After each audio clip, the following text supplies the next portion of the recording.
We are bereft of.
Good evening, everyone. Welcome to the September 20 meeting of the Ann Arbor City Council.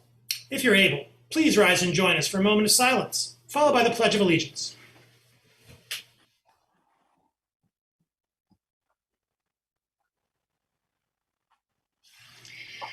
I pledge allegiance to the flag of the United States of America and to the republic for which it stands, one nation, indivisible, with liberty and justice for all.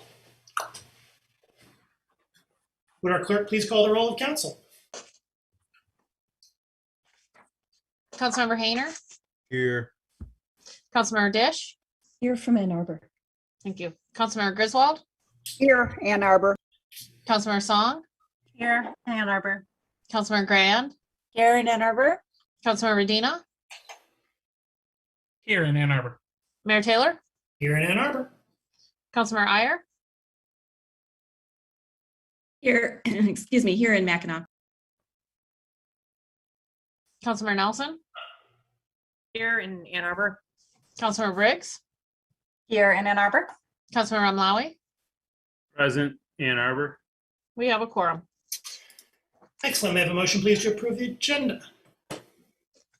Moved by Councilmember Dish, second by Councilmember Song. Discussion of the agenda.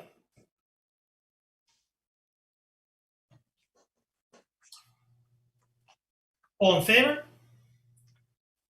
Opposed? Agenda is approved. Do we have communications today from the city administrator? One communication, Mr. Mayor. I just want to highlight a metric of success that was brought to my attention today by our sustainability office. As of today, through the city's Solarize program, which helps residents install solar infrastructure on their homes, we have helped to install 2 megawatts of local solar infrastructure, which has helped to save Ann Arbor residents $925,000 in energy costs. And anybody interested in learning more about the Solarize program should go to a2gov.org/solar. Thank you. That's super cool. Thank you. We have no other introductions today, so we'll roll straight into public comment. We now come to public comment general time. Public comment general time is an opportunity for members of the public to speak to council and the community about matters of municipal interest. To speak at public comment general time, one need to have signed up in advance by contacting our city clerk. To speak at public comment general time, please enter the number on your screen. That is 877-853-5247. 877-853-5247. Once you're connected, please enter meeting ID 942-1273-2148. That is 942-1273-2148. Once you're connected, please enter *9 to indicate that you wish to speak. Our clerk will identify you by the last 3 digits of your telephone number when it is your turn to speak. When it is your turn to speak, you'll have 3 minutes in which to speak. So please pay close attention to the time. Our clerk will notify you when 30 seconds are remaining and when your time has expired. When your time has expired, please conclude your remarks and cede the floor. Our first speaker today is Paul Zavala.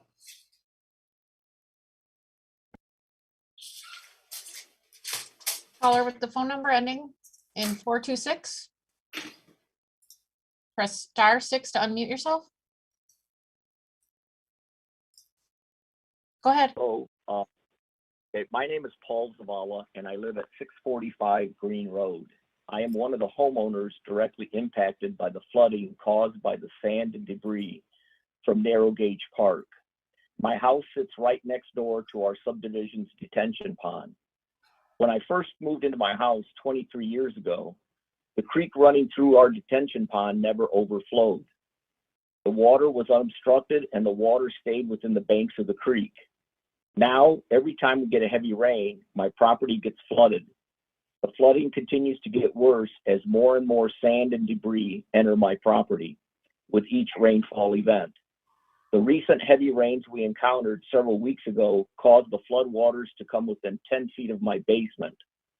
The flooding was so severe that the water overflowed the banks of our detention pond and entered the Gettys Lake condominium townhouses on the west side. I've documented proof of pictures and video of the numerous flood events that I can share with council upon their request. I want to point out that I strongly disagree with the staff's response to Council Resolution R21-326 that there are no interim measures that can be performed while an engineering report is prepared. A simple interim measure is to install a bullet grate on the inlet pipe of the east side of Green Road. The grate will prevent debris from Narrow Gauge Park from entering our creek, plugging our drain, and flooding my property. Similar bullet grates have been installed throughout the county with very good success. It is my understanding that the city is charged with managing stormwater throughout the city of Ann Arbor. This is done through a conveyance system of pipes and sewers throughout the city. What I don't understand is why private property, mine in particular, is part of the city's municipal stormwater system. The detention pond, or should I say more accurately, just a natural depression in the soil, since nothing has ever been physically constructed, is designated in the memo as an inline detention pond. I never agreed to maintain, manage, and be responsible for the city of Ann Arbor's stormwater, moreover, someone else's debris and sand. Better solutions exist to manage stormwater, and I urge council to implement a better system. Thank you for your time. That concludes my comments. Thank you. Our next speaker is Milt Baker.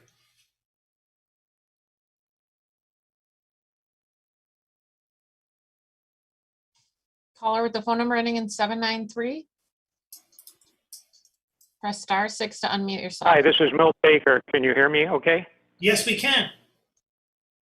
Hi, my name is Milt Baker, and I live at 628 Green Road in Ann Arbor. I'm also president of the Forest Homeowners Association, and we're closest to the narrow gauge area. Previously, I've spoken to the council regarding the narrow gauge area. Debris and sand from the park flow downstream through a drain tube under Green Road into a detention pond owned by our subdivision that Mr. Duvall has just talked about. The debris and sand clog our detention pond, and the detention pond overflows, which has caused documented property damage. Reference the pictures we've sent of the Gettys Lake condominiums with around 2 feet of water in their garages. Also, the water flow in the park has been diverted due to debris, and it now runs very close to the basements of 2 of our homeowners. Last year, we invited Deputy Washtenaw County Drain Commissioner Harry Sheehan out to the site to help us with what we could do to improve our detention pond. And what he told us is, unless the city cleans up the debris and restores the stream flow and puts a grate on the drain tube, there's really nothing much we as homeowners would be able to do to prevent the flooding. With the increased flooding we are experiencing, the property owners want an interim solution now before we incur more preventable property damage. The issue becomes who's responsible for the situation. Tonight, we're asking that the city stake the boundaries of their property. Once this staking is done, we'll be in the best position to determine what actions can be taken by the city and what actions can be taken by the homeowners to resolve this problem. Thank you for your kind attention. Thank you. Our next speaker is Laura Loken.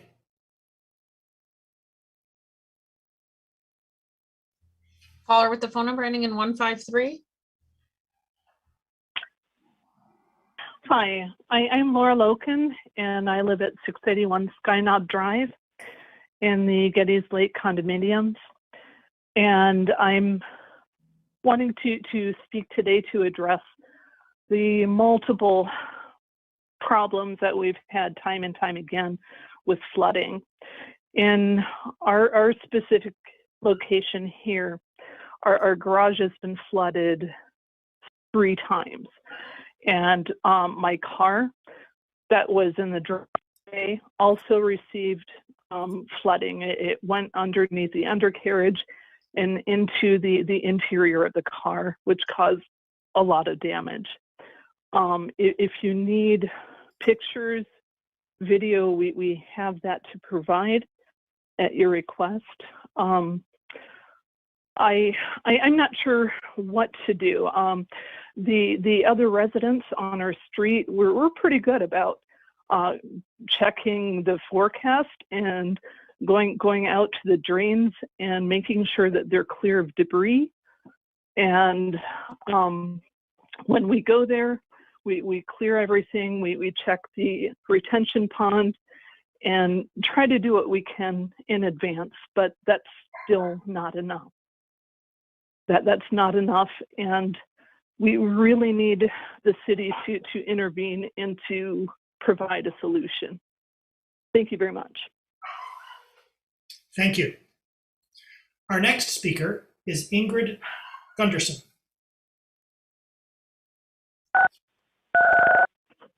Caller 198, go ahead. This is Ingrid Gunderson, homeowner downhill from Forest Homes in Ward 2. I'm responding to the narrow gauge report that is on the agenda for tonight's meeting. Just released, so little time to respond. This is on that same retention pond for Forest Homes.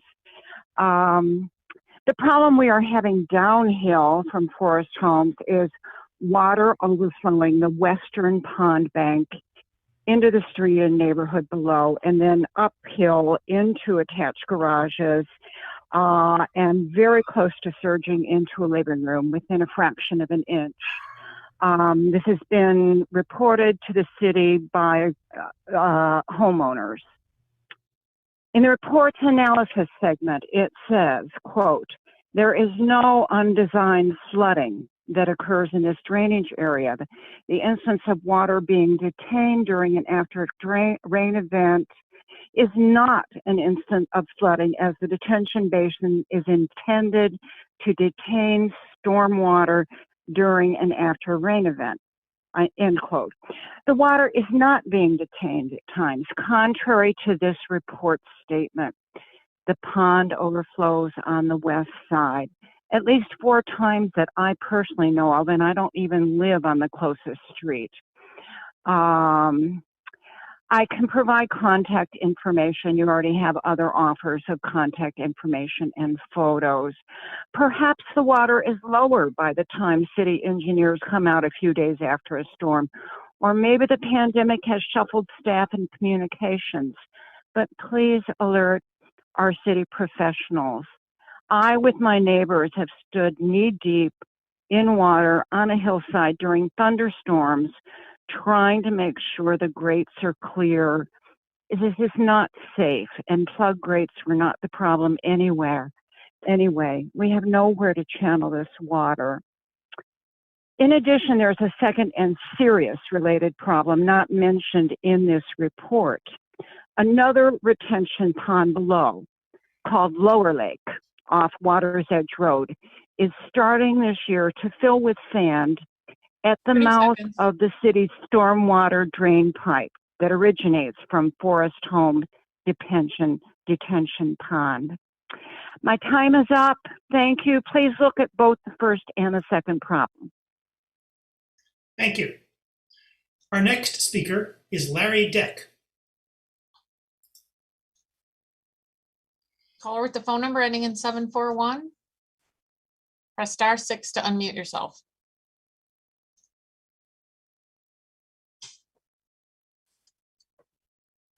Mr. Deck, phone number 741.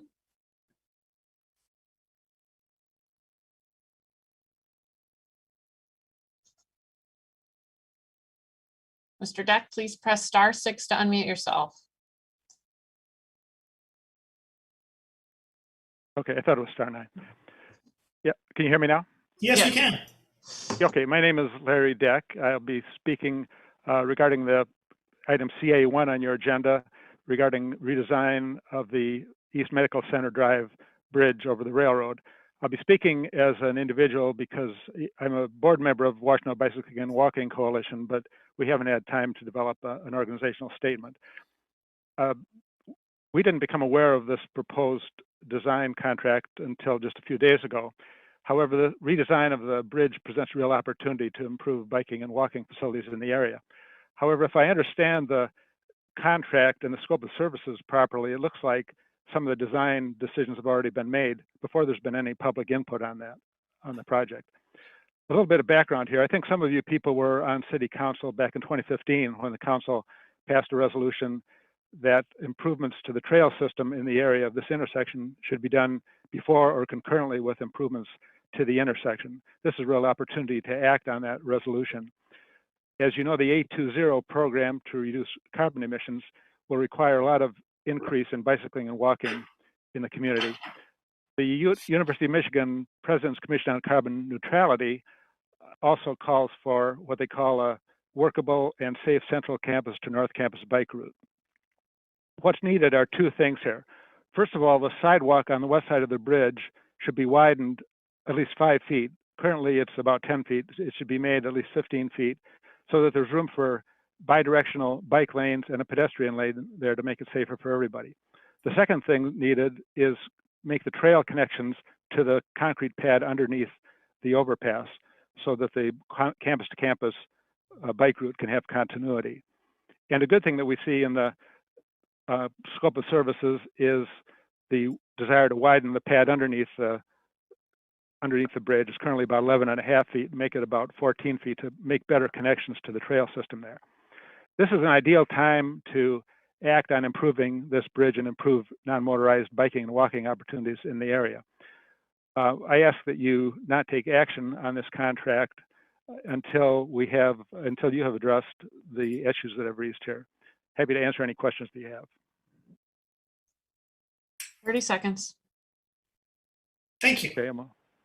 Oh, I'm sorry. Thank you. Thank you. Our next speaker is Ember Fleischman.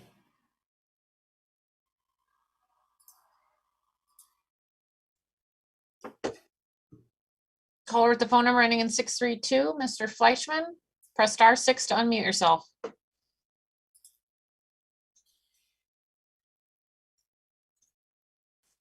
Hello. Hello. Hi there. My name is Amir.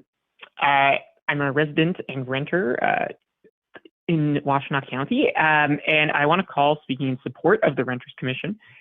In my view, this is a long overdue change that will give some relief and maybe a small transfer of power towards the majority of residents in the city who are renters. I've spent the last year in a really horrible battle with an Ann Arbor landlord, Cabrio Properties, who, in my opinion, are cruel and disdainful towards their tenants. I felt that the law was not on my side and was totally unable to protect me from, just the consequences of circumstances that were completely outside of my control. So there needs to be a lot of changes to tenants' rights laws in Ann Arbor, and I hope that the Renters Commission will be a place to start there. Sorry about that. I'm also a member of GEO's Housing Caucus, and we are very much in support of the Renters Commission. One thing that was brought to our attention today by a member of our union is that no other Renters Commissions in the country currently have any seats available for landlords on the commission. GEO was hesitantly supportive of having non-voting seats for landlords because we did feel that some dialogue could be beneficial.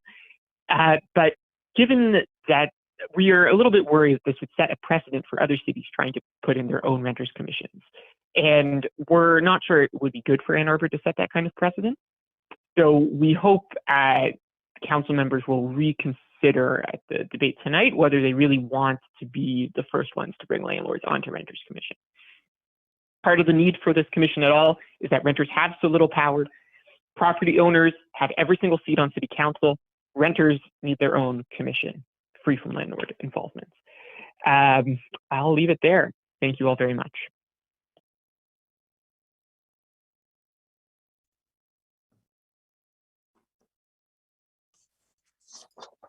Our next speaker is Ember Mccoy. Ember Mccoy? Hi, everyone. My name is Ember Mccoy, and I'm a resident in Ward 4, and I'm also a member of the Graduate Employees Union at U of M. I'm also calling in today to share my excitement for the Renters Commission proposal on the agenda tonight. I think both the anti-discrimination policy and the early leasing ordinance changes that were passed by City Council, this City Council, are great examples of the work the city can be doing to protect renters in this town. And the fact that landlords are now suing the city over these changes only highlight the power that landlords think they have here and the unjust conditions that renters have been dealing with for decades. As Amir also noted, I do want to note that I'm glad that landlords are at least non-voting members of the commission, but I too am worried about the precedence it would set for Ann Arbor to be the first renters commission to have seats baked in for landlords, and I wonder if that could be reconsidered tonight or at a later time. In any case, in a city that's over 50% renters with no renters currently sitting on city council, the representation and expertise a renters commission can lend is truly invaluable. But I do hope to see city councilors who are also renters sometime soon too. I'm looking forward to seeing all the work that can be done through this commission to continue building on the policies that support tenants' rights. And I want to give a sincere thank you to all the council members who have been working on this, especially CM Redina, who I know has been working tirelessly to get this proposal together for many months. And I'm excited it's finally on the table tonight. So I hope you all can also recognize the importance of this commission and vote in favor of it later tonight. Thanks again. Thank you. Are there communications today from council? Councilmember Nelson. Thank you. I have an update on the Churchill Downs Park Stormwater Basin project. We got an update just a few days ago, or a couple days ago, that permits are in place, but the actual project is likely to be delayed until the spring. So now what we're looking at is that the Basin project is going to probably happen at the same time as the Scioto Church Road project. So that's the update. Thank you. Councilmember Iyer. Thank you. Yeah, I'd like to take a minute to speak to the recent concerns surrounding Safe House, which provides support for those impacted by domestic violence and sexual assault in Washtenaw County and the surrounding areas. In response to the conversation, the concerns that have recently been raised, I've had many conversations with county officials about these concerns, particularly regarding management and conditions at the center. Following these conversations, I do feel confident that the concerns are being looked into with urgency and that necessary changes will be made. It's important for people in our community to know that while concerns are being addressed, county officials are committed to simultaneously providing services as necessary to people in need in our community. County Administrator Greg Dill assured me today that during this time, the county will be the conduit to provide services to those in need if necessary, and that, quote, we will meet trauma where it exists in the community and we will respond. So please, if you or someone you know is in need of Safe House services, do not hesitate to call based on the concerns that you may have heard about. Always reach out if you're in need. Councilmember Dish. Yes, I would just like to give a big shout out to the Trash Talk tour that occurred on Sunday on a beautiful day. This tour was meant to showcase the resources that Ann Arborites have to live lighter on the earth. It was a project of the Washtenaw County Water Resources Office. And it was the project of the Zero Waste Coalition, Washtenaw Zero Waste Coalition, co-sponsored also by the Ecology Center, Washtenaw County Resources Office, it was amazing. So many amazing places opened their door to the public to give an up close look at how recycling and composting work within the city, and to talk about the innovations that businesses and the public schools are coming up with to reduce what goes into landfills. Thanks to Common Cycle, the PTO Thrift Shop, By the Pound, among other circular economy businesses. But I also really want to thank Dan Ezekiel, the project lead, Andrea Garcia, who designed a beautiful website, Steve Brown, who led people on their bikes, Chris Vandenbroek, who designed a masterful tour through the compost yards with a great laminated description of what happens to my table scraps, trees, and leaves at every stage of the process. Thanks to Jenny Petoskey also for hosting that station. Driver Calvin Bond gave me a tour of RAA's beautiful new recycling truck. And Missy Stelz led 18 tours up the closed landfill, one of them with me. I didn't make it to school, but I understand that Mark Misty Braun provided musical entertainment. And we have Erica Ackerman to thank for the super cool name, Let's Do It Again every year, and I'll help more next time. Thanks. Councilmember Griswold. Before my comments, I want to apologize. I was having some technical problems with my city computer, and there is a proposed item to be added to the agenda, which I don't plan to add to the agenda, but are we going to consider that after council communication? I mean, I'll take that as a point of, as a question. I concluded that was, it's proposed to be agenda. The sponsor would, at the time the agenda is open, ask to have it added to the agenda. In the absence of that, I concluded it was a parking lot item, therefore public reference to be added to an agenda at a later time. If you wish to reopen the agenda, that's something that we can just do in the ordinary course with an ordinary vote. Oh, okay, thank you. And I know that John Reiser is here. And again, I apologize. I was switching between computers. In terms of my comments tonight, I want to thank Councilmember Iyer.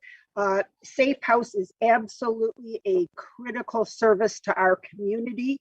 And I did meet with the director on Friday and sent an open letter offering my services and those of others. There's a good example of the community coming together.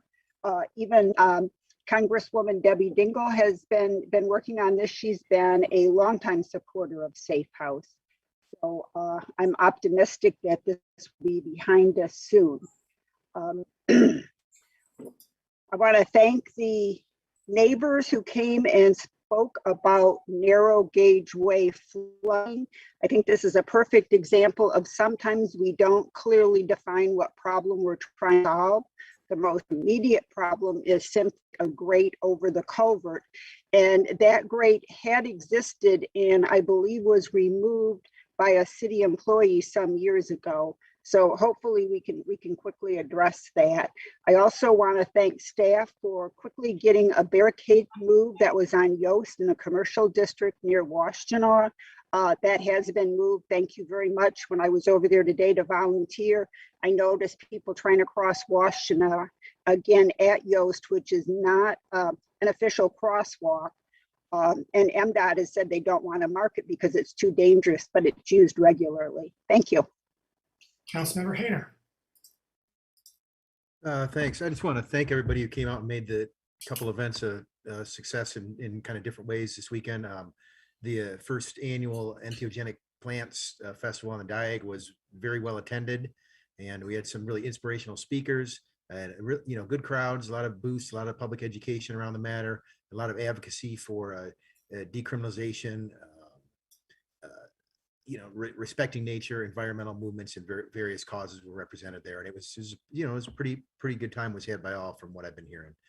There's also some events in the library lot, kicking off Peace Week. And there was some really interesting things about really I think we all know the horrible ways that we treated Native Americans here in our community and the land we've taken from them. And there was a really interesting presentation about Ypsi and the Water Street area that's always been kind of tagged for redevelopment, and how all the areas along the Huron River are really in some ways still considered sacred by the Native peoples who still live here in our community.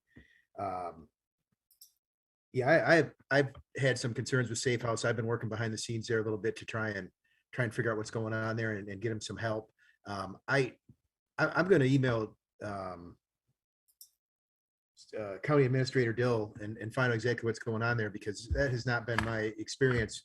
I know for a fact that some of these women who were cast out of the shelter over there are in hiding in people's homes here in the community, that people have stepped up to provide shelter for these women on their own, and that the county has not been providing services for those in need. So I don't know what's exactly going on there, if it's a communications misunderstanding, or if just these folks aren't finding the right way to seek help. But we need to solve this. We can't be putting the considerations and the help that the governments of our city and county are charged with and should be happy to provide for people who are having difficulties, these social difficulties. And more than that, it really life and death matters here. We shouldn't be putting that burden back on the residents. We should be stepping up and taking care of this. If it needs more funding, then let's give them more funding. But it's bad news, and it's serious business. Councilmember. Yes. Councilmember Briggs. Thanks. I know many of us had meetings with DTE following regarding the August 11th storms. I just wanted to speak to that for a couple of minutes. I was discouraged with the T's response to the extreme storms and subsequent outages our community experienced in August was to focus on extreme tree trimming that often has removed 25% of the tree canopy, rather than exploring other options like a more rapid transition to renewable energy sources, increasing staffing, strategic undergrounding of power lines in areas where power outages from tree trimming, tree damage is frequent, and a more targeted approach to pruning that values the health of the tree. Not only does the current approach of removing 10 to 12 feet around power lines create ugly streetscapes, it doesn't support our urban forestry or climate action goals.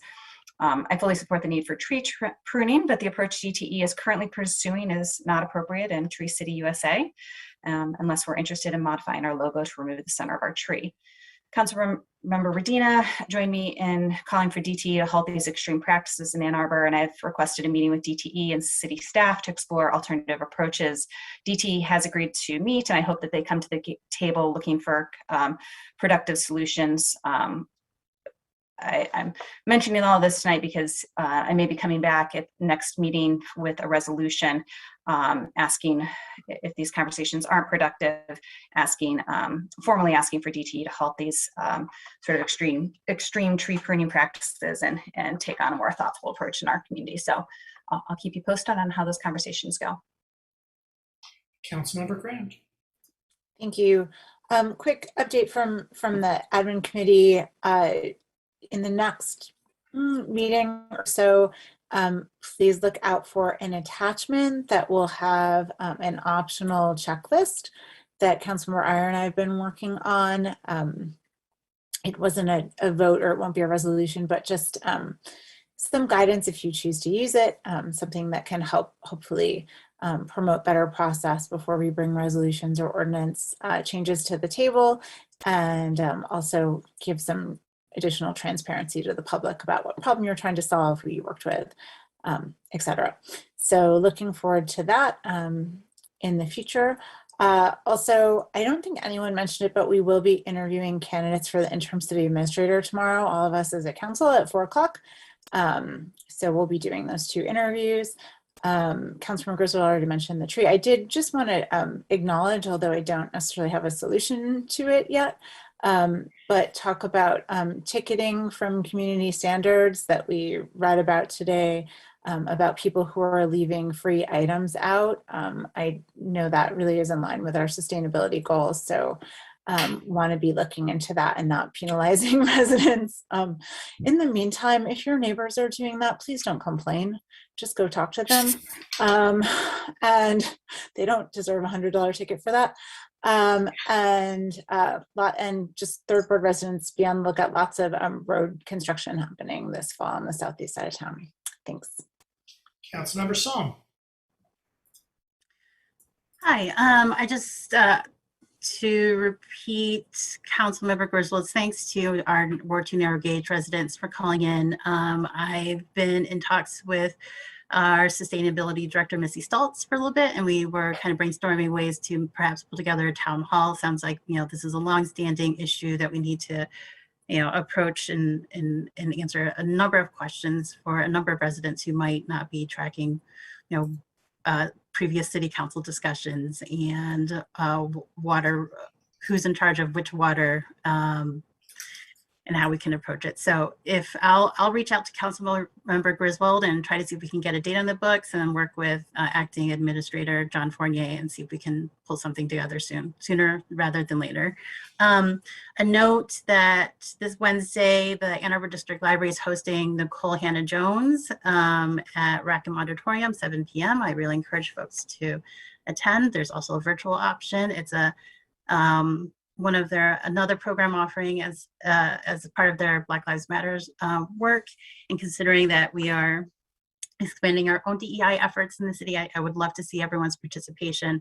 It's also a nice follow-up to the June program that I had mentioned back in June, council notes on Carol Anderson's White Rage, the Unspoken Truth of Our Racial Divide. So I encourage you to follow up and attend that. It looks exciting. It's really amazing that she's here in Ann Arbor, and an excellent opportunity for all of us to learn. Thanks. Councilmember Online. Good evening, everyone. Just in response to a few things that were spoken here during communications, if my colleague in the 5th Ward would also include me on those discussions with DTE, as those are happening mostly in the 5th Ward and in the 1st Ward. I would like to know if I could be included on those discussions before anything is being brought forward. Secondly, when it comes to the recommendations that Councilmember Grant had suggested, a checklist of sorts, I just want to make clear that this is not any action that's being brought by the admin committee. This is work that's being done by individual council members. So this is not coming forward by the admin committee. And I also would like to stress the importance of staff to be included with that list of recommendations or advice. I think it's a little bit too late. I wish it would have been circulated maybe 8 or 9 months ago. I think by now most people have learned through hard knocks. Another issue is with folks leaving unwanted but still good possessions on the right-of-way. I think we've seen an uptick of this because of the closure of the Reuse It Center on Industrial. Many people in our community have things that are still valuable, have useful life. I think we should probably be taking this conversation maybe to OSI, to look into maybe developing a repository of sorts, a municipal repository, to allow folks to bring things that have useful life to them, and don't want them taken to the landfill. But yet I don't know if the current practice of leaving it on the lawn extensions is what is the best practice. It's dangerous. I'm sorry, is it 3 minutes or 2 minutes? 2 minutes. Oh, okay. I apologize. I will finish up at the end of the meeting with what else I have to say. Thank you. Thank you. Further communications from council?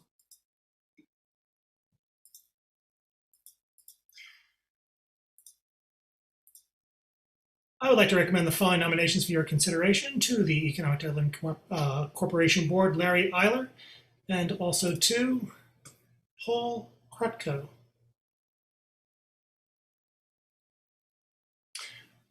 I guess I also, would like to echo, in particular, Councilmember Iyer's statements with respect to the importance that it's known throughout the community that in the event that you are suffering domestic violence, you are suffering from sexual assault, that you are a survivor of these crimes, that you do have a place, and that place is Safe House, and you will be cared for.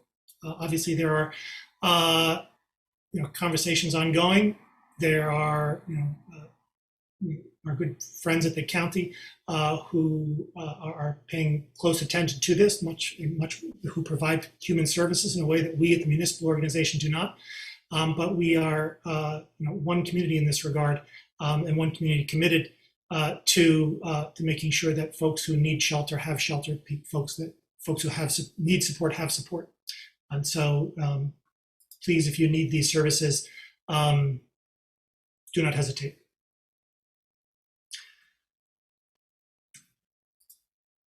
We now have before us the consent agenda. May I have a motion, please, to approve the consent agenda? Moved by Councilmember Dish, seconded by Councilmember Nelson. Discussion of the consent agenda.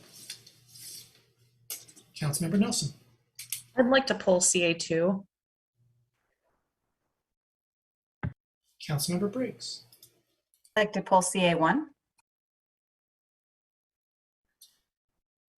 Further discussion of the consent agenda? All in favor? Opposed?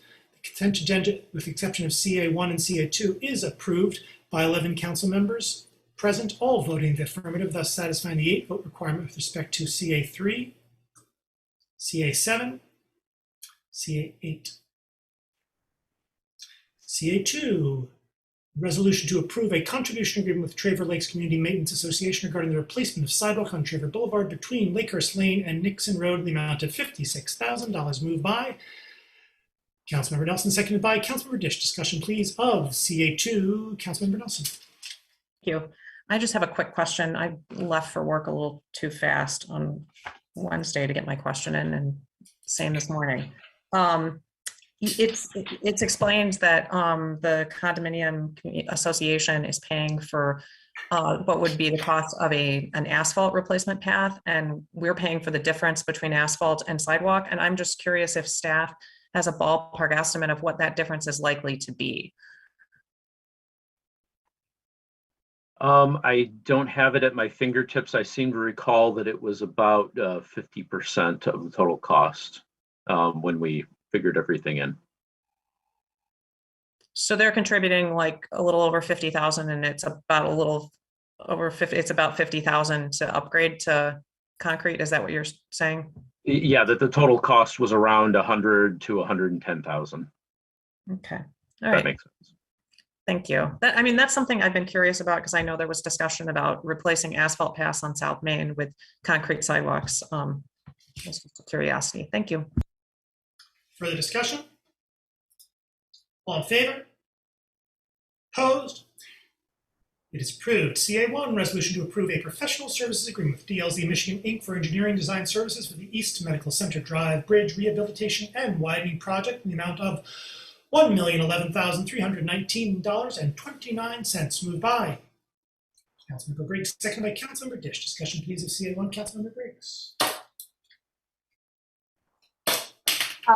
And I appreciate staff has provided a lot of answers to my questions already, which I've shared with council. I still continue to have some questions about this project that I'm hoping that can be responded to.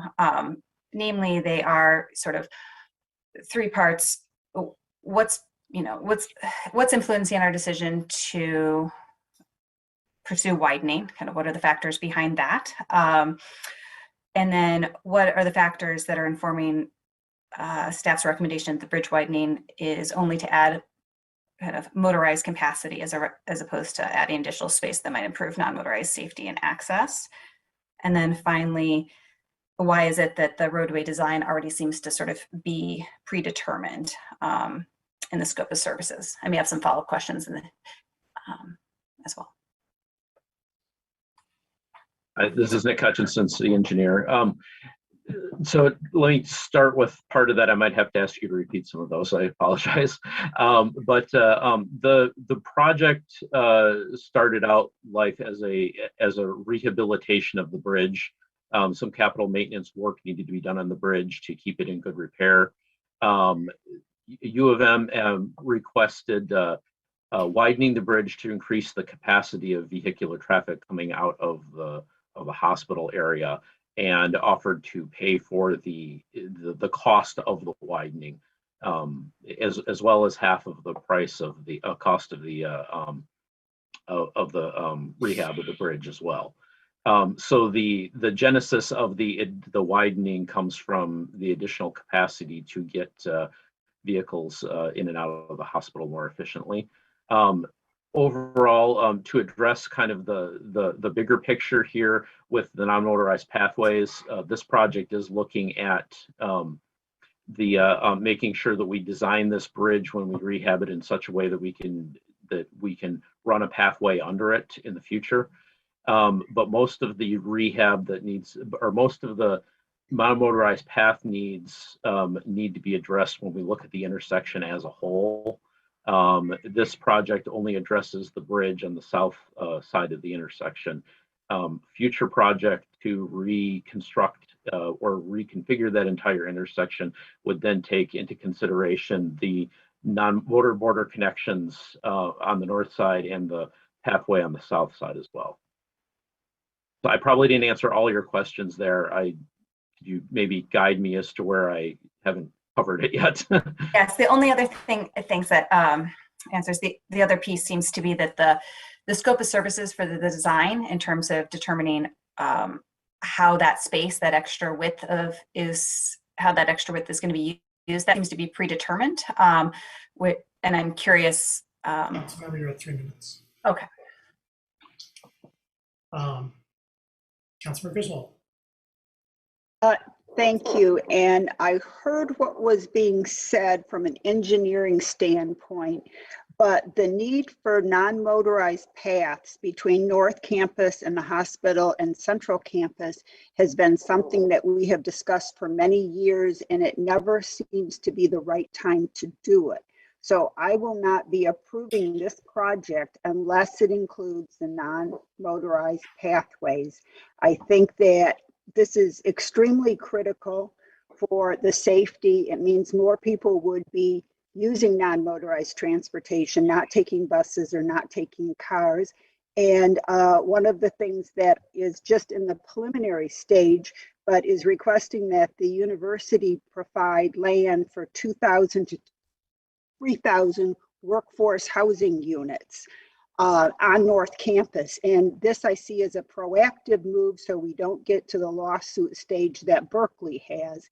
And if we're going to be adding workforce housing, again, it's critical that we have non-motorized transportation paths that are safe. And the last thing I'll mention is I have turned in many A2 Fix-It tickets. The street lighting is not adequate at that intersection, and the university has added 2 parking structures. So there is pedestrian traffic 24/7, much of it third shift workers, and the lighting needs to be improved. So at least is positive contrast LED lighting, and it should be best standards, not just minimum standards. And it's not minimum standards now. Thank you. Councilmember Dish.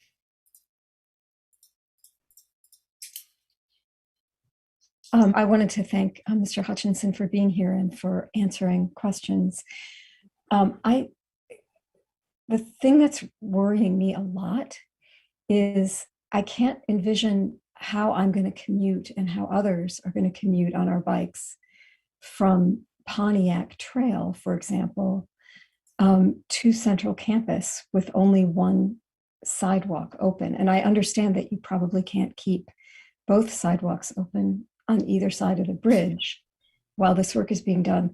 But I can't even picture what's the route that I'm supposed to take. Is it thought that we'll whip up to go around Argo and whip up to Main Street? That's gonna add a lot to folks' bike commutes, if so. I would note that during the construction of this project, which is scheduled for 2023, we will be doing work only on the East Medical Center Drive Bridge, which is the south leg of the intersection, essentially. All the other quadrants of that intersection will be open. This would only be the bridge south of the intersection as it approaches the hospital that we will be working on.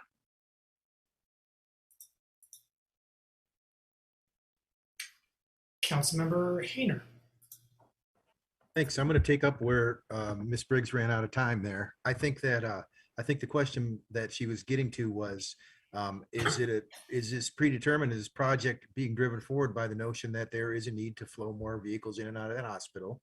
And is that sort of a predetermined notion here? Is the design focused on that, or is there room in this project to take into the other considerations that we have for non-motorized transportation? Now, I'm primarily concerned about the border trail, but as I pass through that intersection, maybe once a day, not always. I do see there are challenges on that narrow sidewalk. We have bikers working up their way up the hill and so on. Biking up a hill isn't a straight line affair, I mean, it just isn't. Like, you need more room when you're going up a hill than you do if you're going down a hill or straight. And so these concerns are legit. And we had some emails from folks expressing them in various ways. And, I agree with what Councilwoman Briggs has said, that I hate to see this move forward as, hey, we're putting another giant lane here and with zero consideration of our city's other goals. I think that every project that we do should be in consideration of our future goals. And so I just hopefully that was what you were getting at. I don't know how to answer that question. I don't know who could answer that question, but I think it's a legitimate question. Are all engineering projects moving forward taking a holistic approach to meet our city goals for non-motorized transportation? Yes, I would say our projects definitely do in general.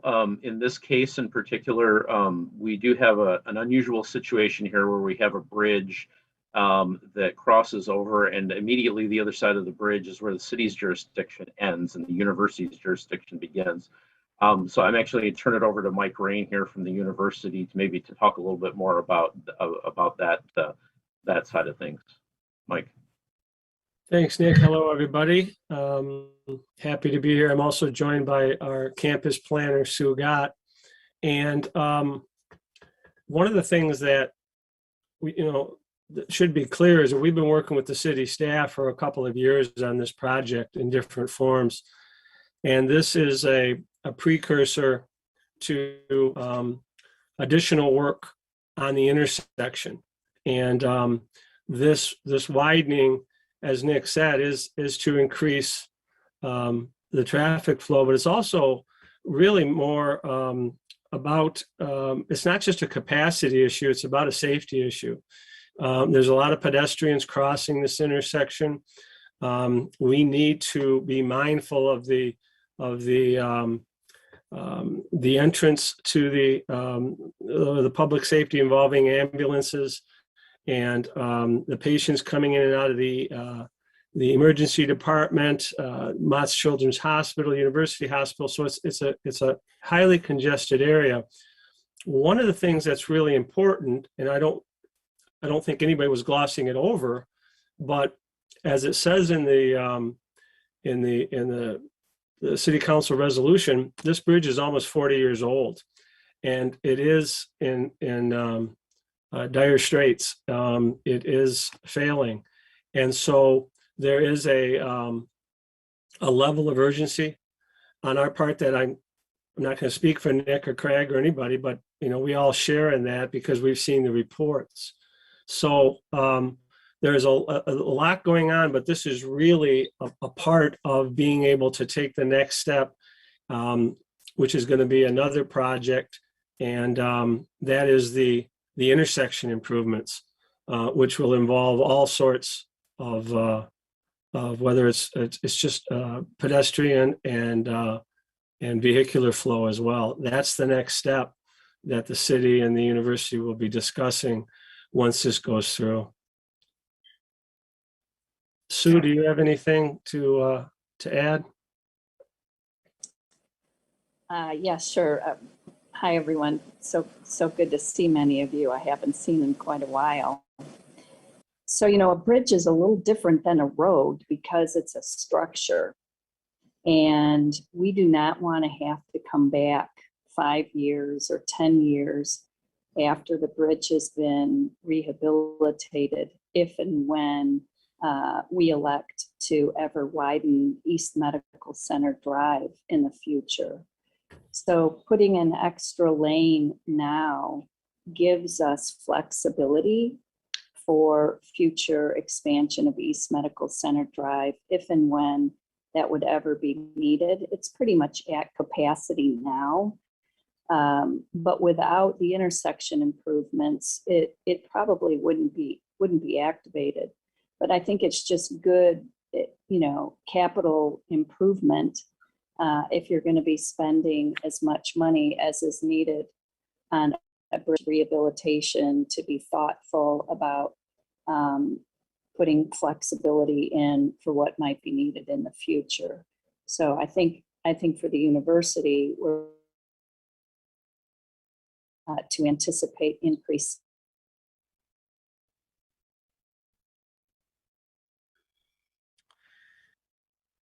That would then require, today's dollars to be ripped, be needed in the next, in the next few years. Councilmember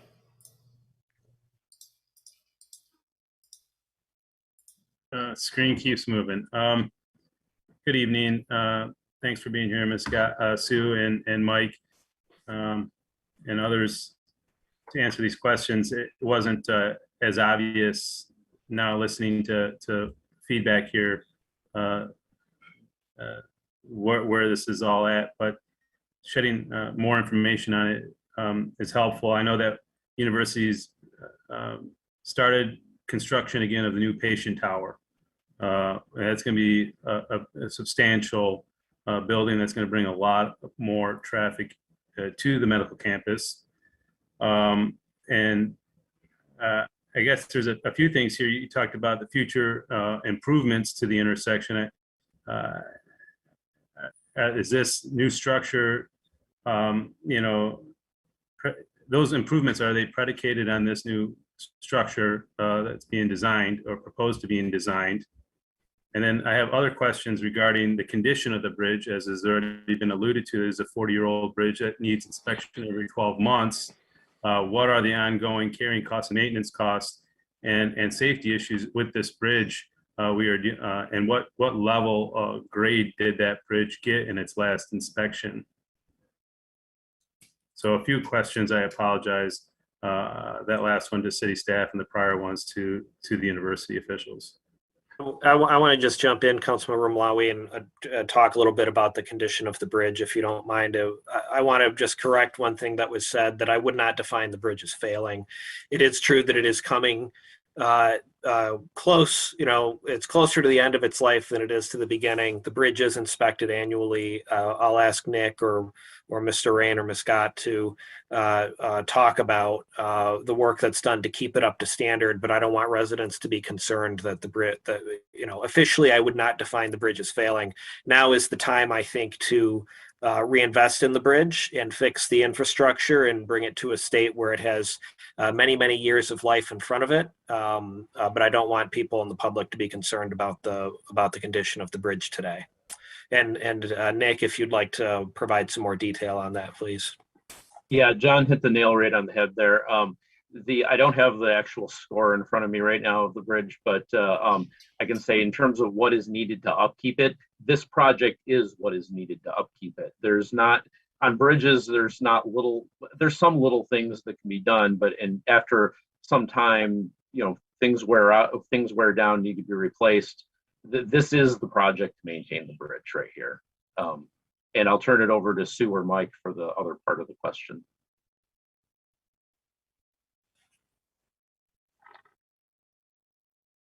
I think Sue's having trouble with her coverages.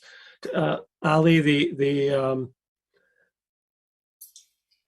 bridge proposal, again, working in collaboration with the city staff, does take into account the growth of the hospital.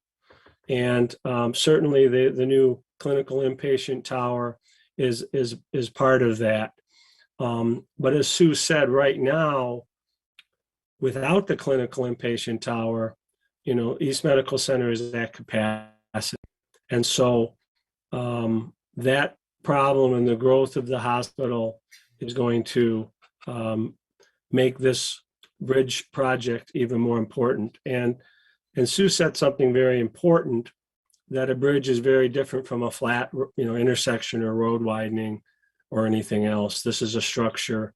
And I'd like to thank John for correcting me about failing. I I realize that's a word that may have caused some people to sit up a little straighter. Let's just say deteriorating and in poor condition. But Sue, how would you address Councilmember Ramlawi's question about the impact of CIT on this or the pavilion? Well, we will see patient trips spread across the day, but this is not a direct improvement to the clinical inpatient tower. This is really a necessary infrastructure improvement to protect long-term flexibility. It would just be an unwise use of capital dollars to make a huge investment in renovation that would then have to be essentially a portion of it ripped up to later widen. So it's giving us flexibility, but there is not a plan today to widen the road. But I think Mike tried to underscore my earlier comments that it's really important with the acute critical care that is located at the hospital that we ensure safe, not just mobility for through movements, but we have heavy turning movements into radiation oncology, into both ERs, into cancer center, and all of those restrict and impact the efficiency of through movements. And then if you add the pedestrian crossings, ambulances, the heavy dependence we have on transit, it's just a very robust, complex operation that we aspire to ensure long-term safe. Councilor Breyer? Thank you. I feel like it's disappointing that this came to us with so little data explaining why a road widening is necessary. Road widenings really go against a couple of primary goals that we have in this city: Vision Zero and our climate action, A20 plan. And so in order to approve, a plan for a road to proceed on a road widening, I would want to see why that's necessary and why we're going to work against some of our stated goals in order to do that. I don't see any data accompanying this proposal. Further,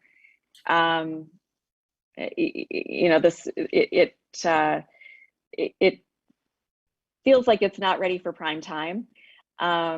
So I guess I'm just going to move to postpone this. The other thing that I am vexed to see with this is that there is no initial plan for non-motorized and pedestrian plans, how that's going to be integrated. And again, in order for me to go against A20, go against Vision Zero, approve a measure that's going to look at widening a road, and then on top of that, to not have any initial plans for pedestrian or non-motorized infrastructure it's just a no-go for me. So again, I think that there's more work to be done on this before it's brought back to us, and I move to postpone it. Will you have time for that? 1 meeting, 2 meetings? Mr. Fournier, how many meetings do you think is necessary? Well, I think that depends on the specific direction we get from council on the project. I would advise against a general postponement and instead ask for a postponement with specific direction on how the project could be corrected. And I'll defer to Mr. Hutchinson on what specific timelines might be required depending on the request. So my request would be that we receive data that provides evidence for the need for widening in the first place, and two, that the request and that this, if that's deemed necessary and agreed by council, that we this professional services agreement include plans for pedestrian and non-motorized infrastructure. To perhaps that sounds like a little bit. How about we'll postpone it 2 meetings to the second meeting in October? Is that all right from a staff perspective? Let me ask Nick, would we still be able to keep this project, if we were able to make those amendments in that time period, would we be able to keep this project on track on that calendar? I think we probably would. I think we could probably work in a 1-month delay. There should be enough float in the schedule in order to accomplish that. I'm also going to look to my colleagues at U of M to make sure that we can pull together the information requested in that period of time too. Well, we'll do our best. It's a little bit open-ended. One of the things I want to make sure that the council understands is there are sidewalks on both sides of the proposed expansion. So pedestrian access is there. It's there now, and it'll be maintained. So I just want to, I don't want that lost and delay this because there was that misunderstanding. So again, if the motion's on the floor, I respect that, but I just want to make that clear that that's part of the process here. All right, so we've got a motion to postpone to the second meeting in October for the purposes articulated by Councilmember Iyer. And I've got a second from Councilmember Griswold. Let me suggest this. My belief is that everybody pretty much has a good idea that my sense of the group is that postponement is going to be acceptable.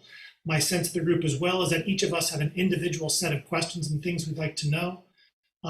If turns out that that's the way it is, I guess I'd suggest that we lob those questions and into staff on the quick so that they're able to take care of that. We can talk about it now. And we will, of course, talk about the postponement now, but I think that would probably be more efficient than talking through our questions here, but that's just my 2 cents. I got Councilmember Griswold on the queue with respect to the postponement. Yes, and I am looking for below grade crossings. My primary objective is to prioritize pedestrian and cycling safety and give it the same value as motorized transportation, which we've done in the past. So below grade, more illumination. And just to clarify something I said before when I talked about units of workforce housing, I'm talking about private developer built housing on university land, either sold or leased. I realize the constraints of having the university develop workforce housing and the restrictions at the state level. So, okay, thank you. Councilmember Briggs on the postponement. Thanks. I think that makes sense as well in terms of, I'll expand on this list later, but I would like to mention some of the things that we've heard.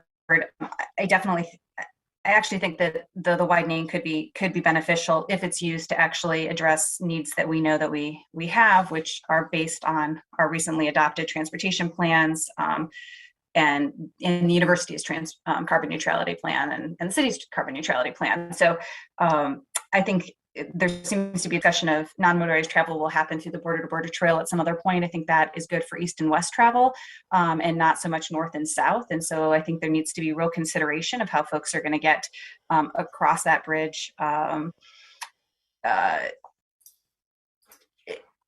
we're improving the safety of the situation for non-motorized travel north and south as well. So I, at minimum, like to see the connection for the B&B underneath on the north side. I'd also like to see that if the widening is moving forward, that it is explicitly for moving forward our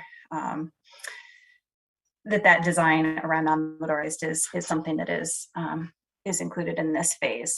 And I'll add some other pieces. other questions later. Councilmember Grand. Thanks. I'll be super brief. I just wanted to say that some of the concerns that I'm hearing in the community about the widening they've mostly been stated, but really about, adding a turn lane makes it more dangerous for cyclists and pedestrians. And so it's not that we don't want sick kids to get emergency care quickly, right? And safely. It's that we don't want someone getting hurt when that's happening. So, and just with more and more housing being built in that area, having, more pedestrians and cyclists coming through in both directions, we just want to make sure that we're not adding a turn lane that's going to be dangerous. So be supporting the postponement. Looking forward to the conversation in the future. Councilmember O'Malley.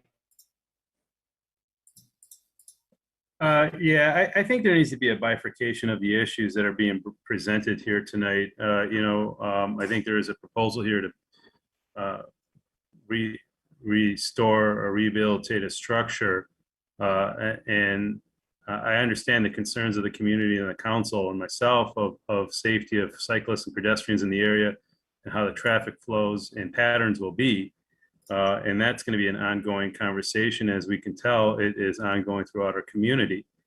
I'm concerned that we're kind of just starting to throw on a lot of things to this postponement here. I want to make it real clear as to what we're expecting in 2 meetings time from the university when they come back. And we don't move the fence posts and then in 2 months time or two meetings time receive something that doesn't satisfy us or the body, and then we delay the construction of this critical infrastructure project. I know we're always going to have competing interests. That's policy setting. There's always going to be competing interests, and some that lose out to others, but hopefully we get what's best for the community. And as we know, the University of Michigan hospital system is critical to this community and this region. And so I think we need to be very sensitive to that issue. And, I also ask for better clarification as to what we're looking for with this postponement. And aside from that, the concerns about traffic patterns, the city still does control that in the future. If there is a change of traffic patterns or flow, do our engineers have control over that, or does the University of Michigan control that because it's on the medical campus?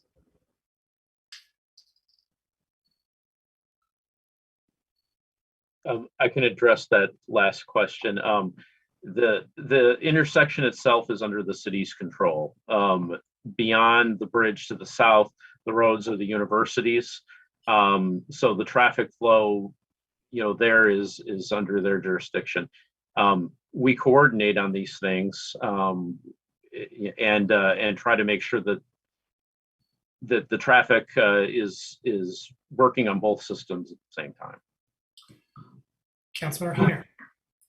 Thanks. I mean, I understand everybody's wanting to postpone this to get all their promotions in for the various non-motorized causes. And of course, I'm concerned about that too. When you look at the scope of work that's attached to this resolution, it speaks pretty mightily to them looking at these things. I mean, the bridge rehabilitation, the intersection study areas are well in extent of that. I mean, they're going all the way down to Broadway. They're going up to Glen and Catherine, Glen and Huron. When you look at this is the scope of work. It talks about widening the pathways for B2B future connection. It talks about all sorts of things that we're asking for already. And so I'm not sure. 12 meetings with city and state agencies, 50 meetings with conference owners, 12 meetings with various holders, planning, 6 progress updates and regular meetings with planning commission and city council. These are all part of the scope of work. Wouldn't that be when these things were taken up? I don't know that we need to delay this. I think we've made our point that these are our concerns. Mr. Fournier. I just want to note I have been taking notes and pursuant to Councilmember Omlawi's discussion about what the instructions are to staff. I just want to note that from what I have gathered, its delay for 2 meetings show studies and justifications for adding of the lane and how that might contribute to better safety and traffic conditions on the road, and explore the recommendation for adding non-motorized options both east-west and north-south. And I think we can have that exploration from staff and provided back to council in 2 meetings' time. On the postponement, Councilmember Briggs, let's try to keep it to the postponement, and I don't mean to be chiding you, but we've been straying. Thank you. Yes, I just want to speak to Councilmember Hayner's concerns about why we need to postpone. We received a proposal for ultimately something that's going to be over an $8 million project that currently has not gone to Transportation Commission, and actually in the scope of work doesn't suggest going to Transportation Commission. We have a bridge widening, which has no data to support it. And in terms of what happens when with that design, we're getting feedback from staff that the design is already set in terms of what happens on that roadway. And so, I would be, that seems surprising because the design that's already set is actually in conflict with the plan that we just passed in June of this year about what we want to see specifically in that area. So those are my concerns that I want to see addressed in the postponement and why I think it's necessary. Councilor Alawi.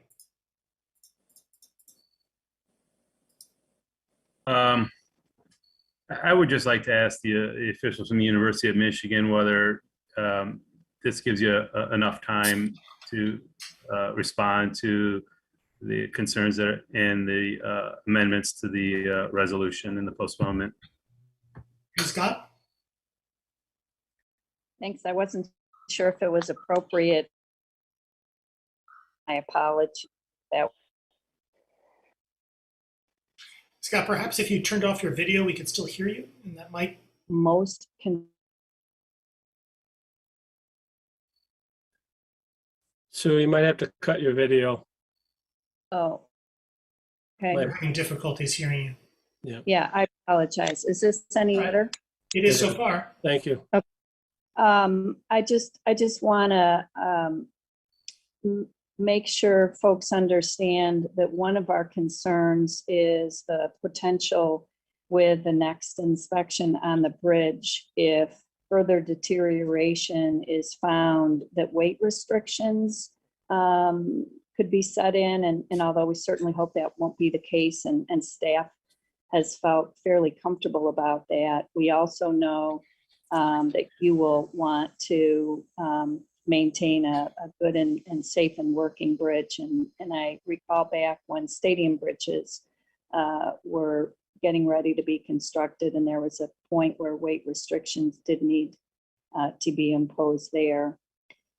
Weight restrictions and limiting the bridge without a chance for us to plan for detours, mitigating strategies will just be really challenging for patients and ambulances. So it's one of the reasons why I think we're anxious to see work move forward.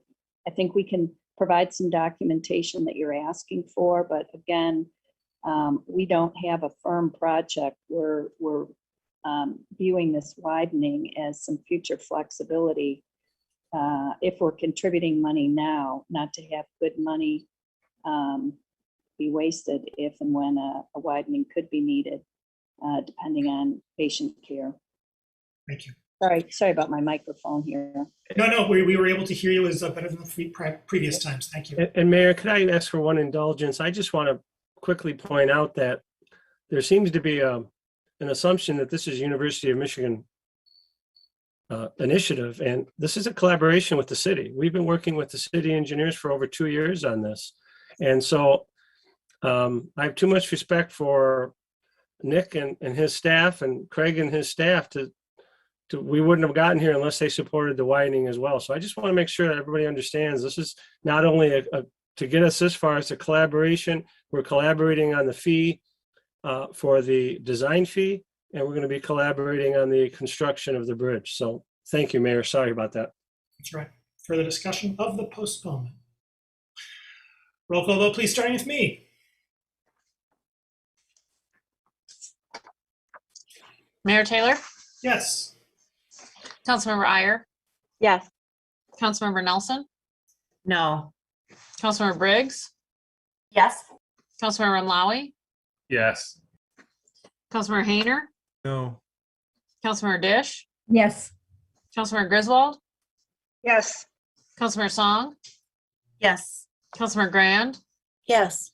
Councilmember Medina, Yes. motion carries. Thank you very much. We now come to a set of public hearings. Public hearings are opportunities for members of the public to speak to council and the community about a specific item on the agenda. That is to say, the specific subject matter of the public hearing. To speak at a public hearing, you need not have signed up in advance, but your speech must relate to the specific subject matter of the public hearing. That is to say, the specific item on the agenda. To speak at a public hearing, please enter the number on your screen. That is 877-853-5247. 877-853-5247. Once you're connected, please enter meeting ID 942-1273-2148. 942-1273-2148. Once you're connected further, please enter *9 to indicate that you wish to speak. When it is your turn to speak, our clerk will identify you by the last 3 digits of your telephone number. When it is your turn to speak, you will have 3 minutes in which to speak. So please pay close attention to the time. Our clerk will notify you when 30 seconds are remaining and when your time has expired. When your time has expired, please conclude your remarks and cede the floor.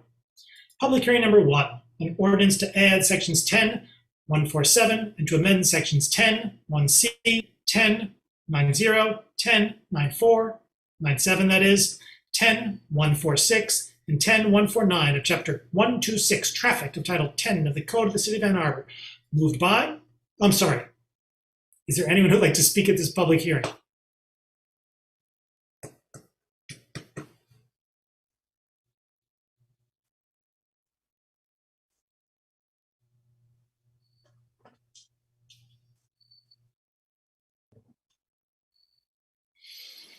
Seeing no one, this public hearing is closed. Public hearing number 2, an ordinance to amend Chapter 107, Animals of Title 9, Police Regulations of the Ann Arbor City Code.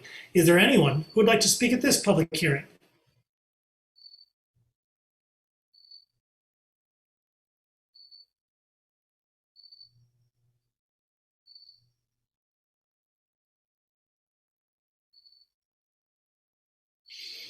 Seeing no one, this public hearing is closed. We have before us the regular session meeting minutes of September 7, 2021. May I have a motion, please, to approve these minutes? Moved by Councilmember Dish, second by Councilmember Mlawi. Discussion, please, of the minutes. All in favor? Opposed?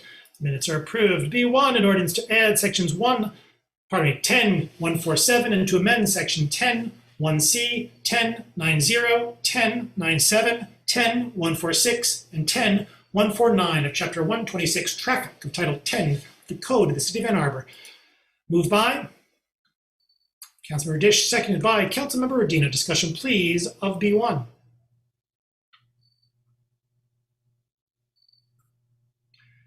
Councilmember Mlawi.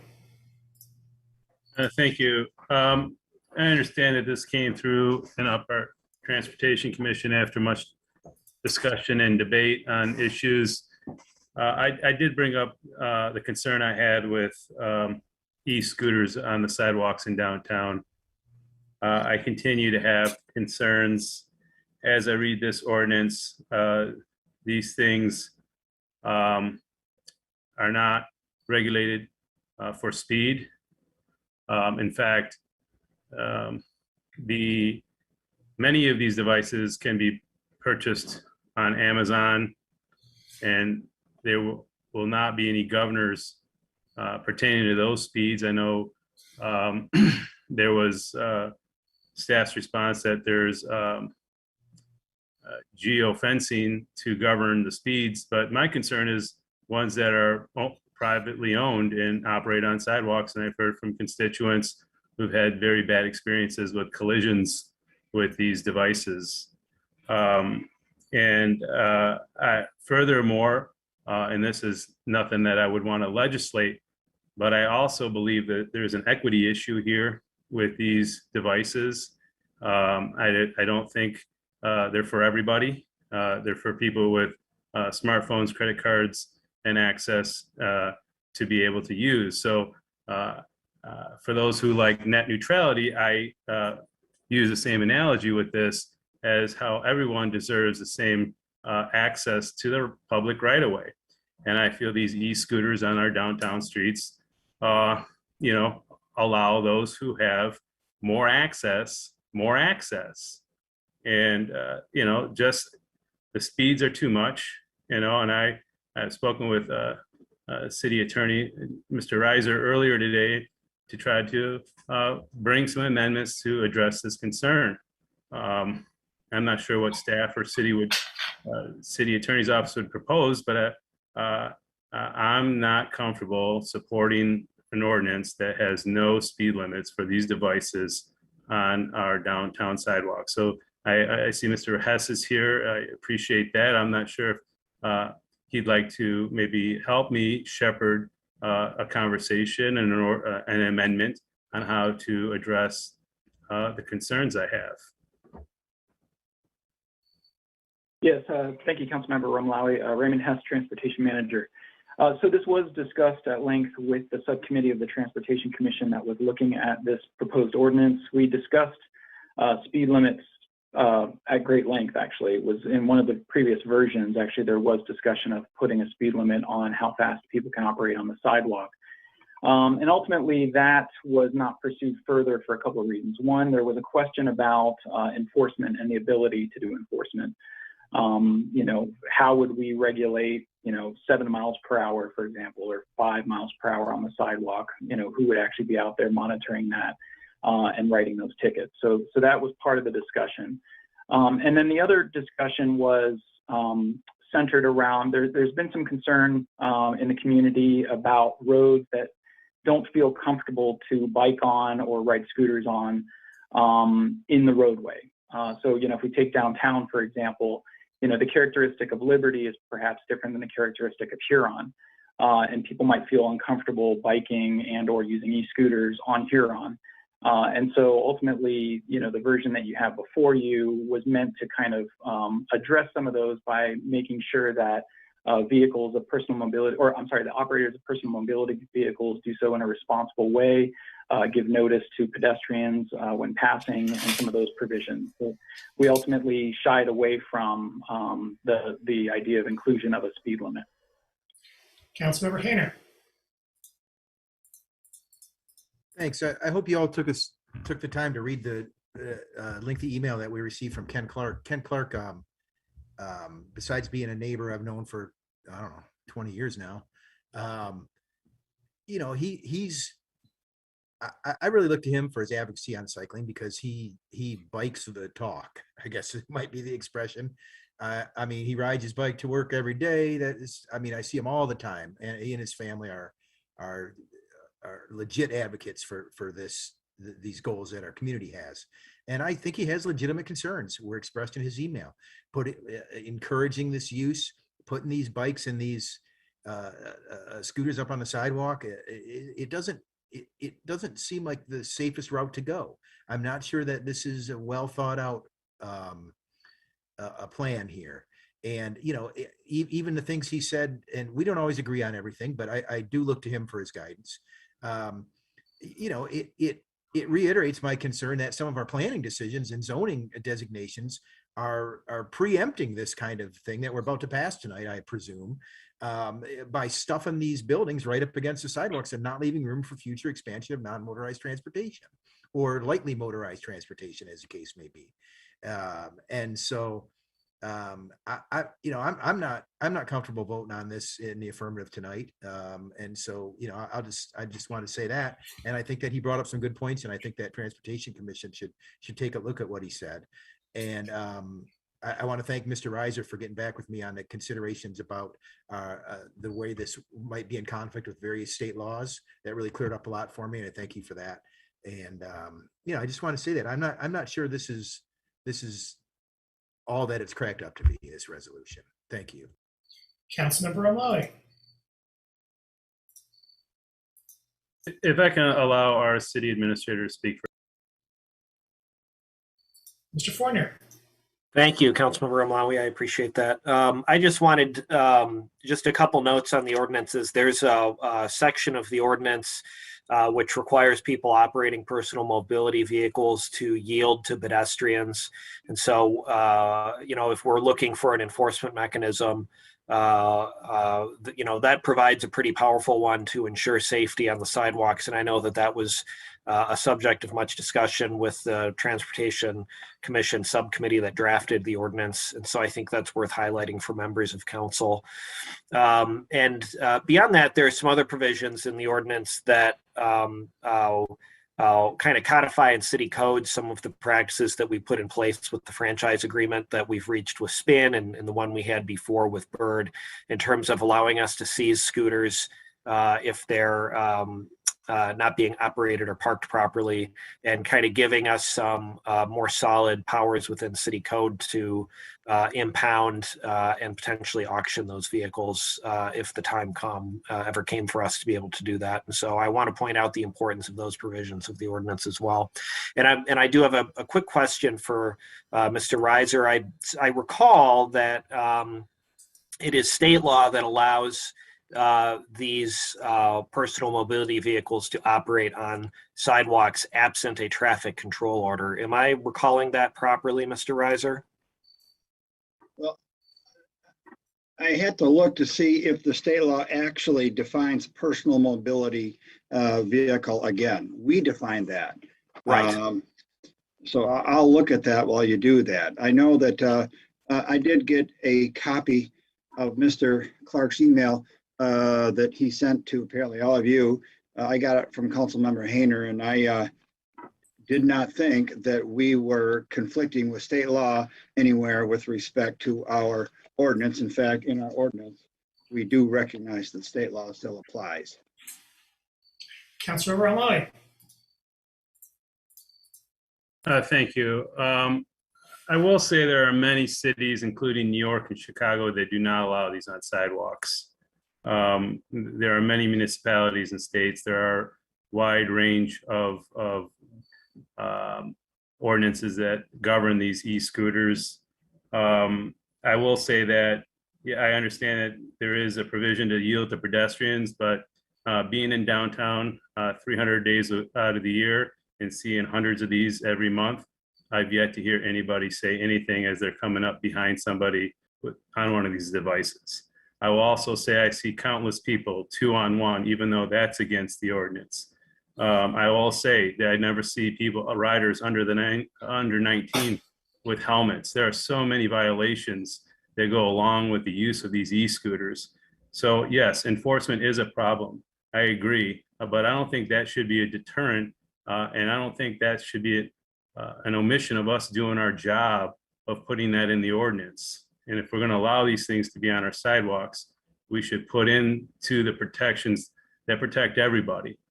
I make a motion to refer this back to Transportation Commission so the Transportation Commission can hash this out and then bring it back to council so that it has the blessings of the commissioners and not just a change that was made at the table. So I make a motion to refer this to transportation so that this aspect of this ordinance change can be addressed in a reasonable and responsible way.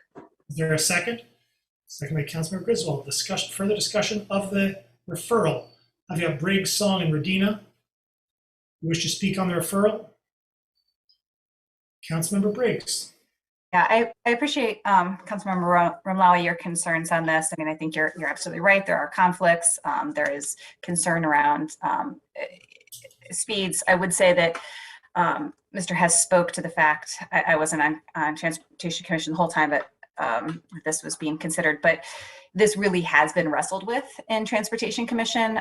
We actually had a version that had the speed limits in it, and then we debated the merits of that. We got advice from the lieutenant who serves on the Transportation Commission from the Ann Arbor Police Department about their thoughts around enforcement. And we ultimately opted to pull that out because it was determined that enforcement really was going to be very challenging around speeds. And so there are conflicts on roads, as we know as well, between users and drivers and cyclists. And ultimately we set rules and work to enforce around them. And so I think this is, while I understand your desire to refer this back to Transportation Commission, I would say this is what Transportation Commission has provided after wrestling with those issues and debating it at length after over 3 years. So I'm not sure that you're gonna get a different recommendation if it goes back. Councilor Medina. Thank you, Mayor. I guess I share concerns about, some of these devices being on busy pedestrian heavy sidewalks downtown, but I think there are also huge sections of the city where this does make some sense. And I guess I'm wondering, maybe this is a question for Attorney Reiser. I'm looking at this, and one of the clauses here allows the city council by resolution to designate locations and times at and during which personal mobility devices may not be operated, and the restrictions contained in such resolution shall be posted on signs in the area. Does that allow us to designate like huge swaths of downtown as being off limits on sidewalks? The answer is yes, and we already have, and Raymond Hess can weigh in on that. With respect to speed limits, I will say that that did come up, and the police were allowed to weigh in as well, and they brought up the impracticality. I will point out that in section 10.47, it says in every charge of a violation of speed limitations, the citation shall specify the speed at which the defendant is alleged to have driven, also the speed applicable to the district or the location. So defendants are going to expect a speeding ticket with some sort of radar or LiDAR reading, and that's possible, but I don't know how practical it is for those infractions. And therefore, the general protections that Administrator Fournier spoke about that are contained in 10.147 about yielding the right of way to pedestrians, giving audible signals, in paren 2, what you're talking about, Councilmember Radina, about the control device or control order. And then we also have the provision that a sidewalk shall not operate in a careless or negligent manner likely to endanger any persons or property. That standard was actually reduced from more of a reckless driving to that more protective of pedestrian, careless or negligent driving. On the and Raymond, you want to talk about what you're having SPIN do by way of control orders or regulation? Yeah, so just in response to some of the concerns we heard about operation downtown, spin scooters can operate at a max speed of 15 miles per hour. We did request that spin create an area around downtown, as Mr. Reiser said, a geofenced area where the speed limit can max out at 10 miles per hour. We can go to spin and ask for different, areas or different speed limits if that's the desire of council. That can easily be accomplished. Or it can be done through regulatory means, through the traffic control order, or as Councilmember Adina pointed out, section 15 that says council can pass the resolution. So we have a couple tools in our toolbox to address the speed, short of it being explicitly stated in this ordinance. Councilor Lowy. Oh, thank you. I know that there are many other states that have speed limits, including Colorado at 6 miles an hour, Washington at 10, Oregon at 15. We can, I think it's does a disservice to our institutions to say, well, we can't enforce it, so we might as well not even put it in writing. I think it's important for the public. I think it's important for people who are involved in accidents to know that there was an expected speed limit imposed on these devices to define negligence and to help define and the liable party if there is an accident. I also push back on the fact that there are many privately owned devices, not just the ones that are governed and licensed by the city. And it just, is concerning again, that we're going to allow these things free reign on the sidewalks. And I understand, and it's a little bit of comfort, I guess, that council has the power now with the control device, but we don't have power and control over traffic patterns on our major roadways. So it's, at least we got a little bit of power left on what's there to help regulate the use of our sidewalks. But again, I think it's important to get this right. I think again, it allows those with privilege more privilege in a public right of way, and it does not allow for those who are need the protections and safety to use the sidewalk safely. It's just, they're frankly not that safe, and we need better protections for the general public. On the referral, and perhaps we can move this forward. I think people have a notion as to where they're going to go. Councilmember Dish. I do want to, I don't think referral is probably the best way to accomplish any modifications of this, precisely because Transportation Commission has wrangled over this.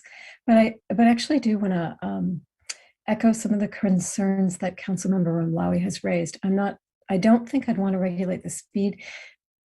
I wonder if a little bit stronger, we have language about how bikes need to dismount, for example, over the Argo bridge.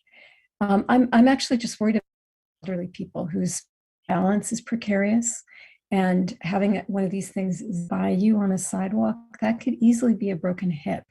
So I do about that, and I wonder if there's a way to address it without, but not a referral to transmission, because they've already worked this.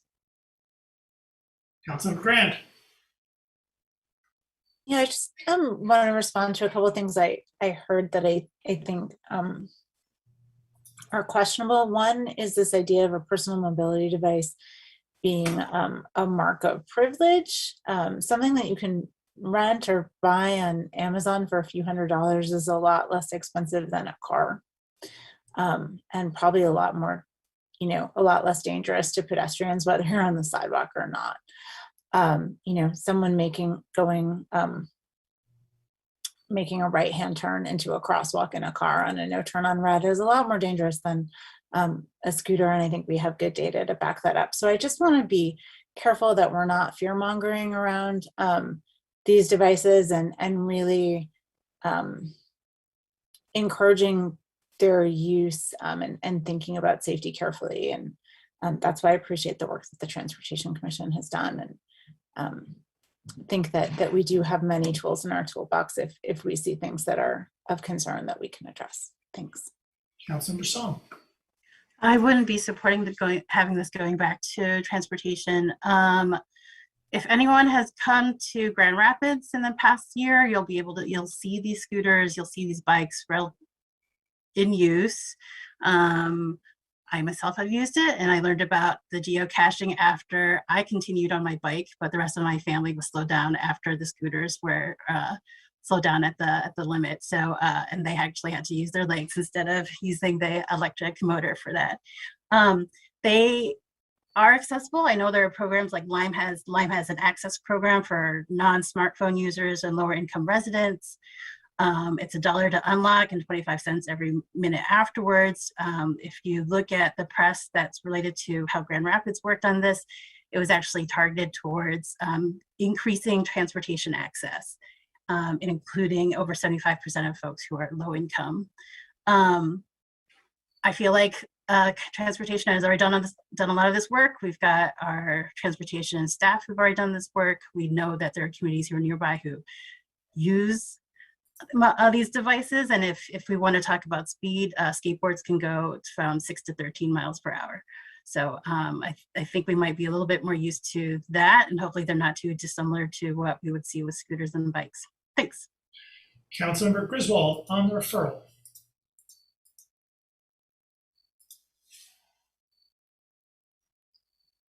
I'll pass. For the discussion of the referral, roll call vote, please, starting with me.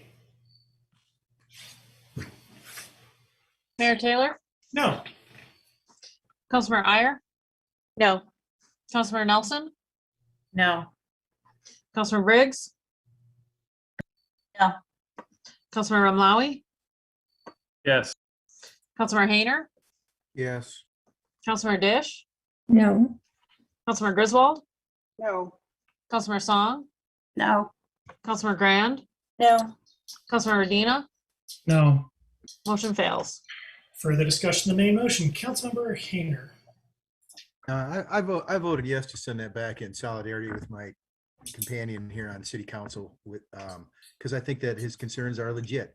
But if anybody's watched the Transportation Commission meeting, we know that they wouldn't review this, that they wouldn't really, I mean, you know, you get the vibe what's going on at Transportation Commission. So I'm just gonna cast sort of a vote against this because I think there's big problems with it. I think we're trying to do things without looking at other aspects of our planning. I don't think this is, I think there's things in here that I don't think are going to bode well for the future of safety on our sidewalks. So I'm not going to support this. I know it'll pass, but I don't think it's all that it could be. Councilmember Griswold. I won't be supporting this without additional safety measures.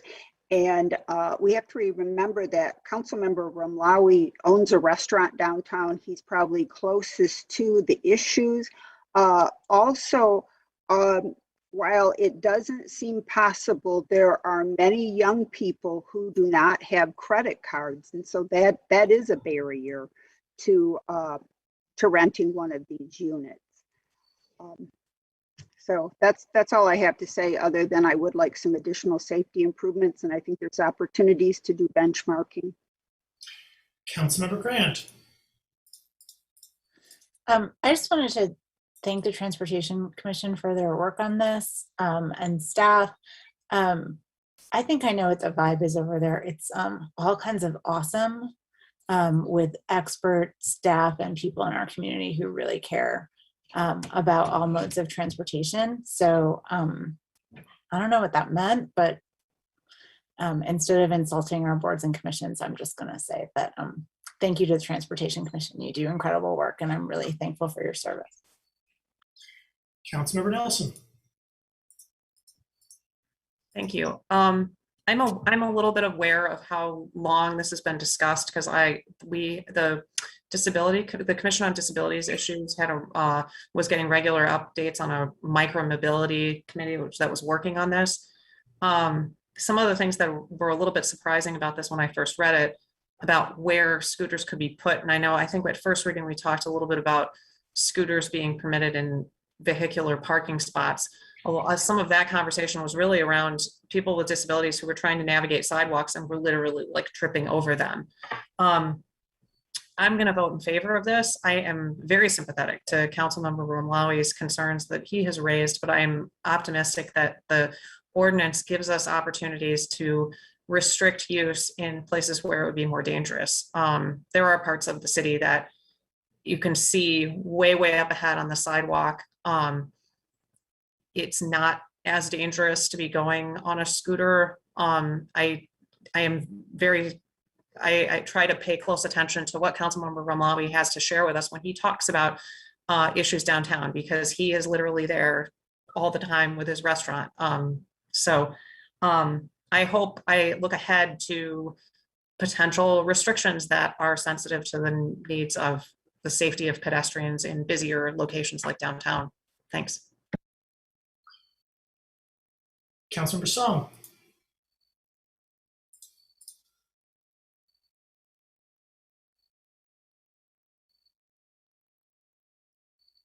Councilmember Song, you are inaudible. Sorry about that.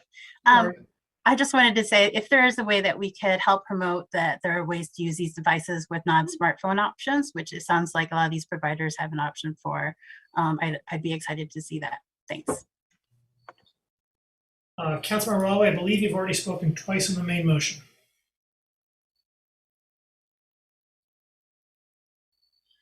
Further discussion? Roll call vote, please, starting with me.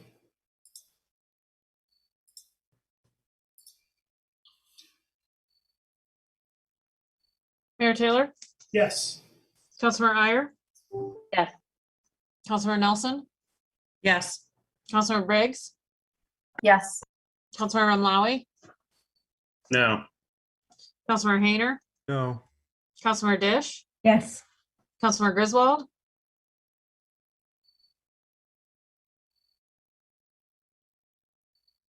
Councilmember Griswold, Councilmember, you are inaudible.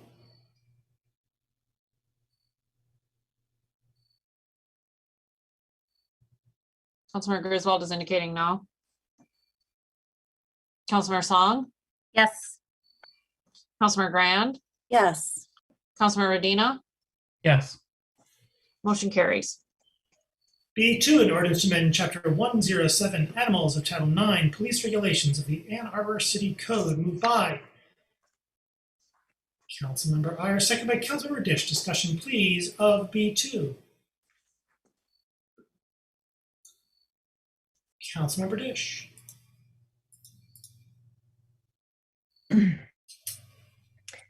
I would like to propose a very small amendment to section 9:45, which I hope is in the spirit of overall ordinance.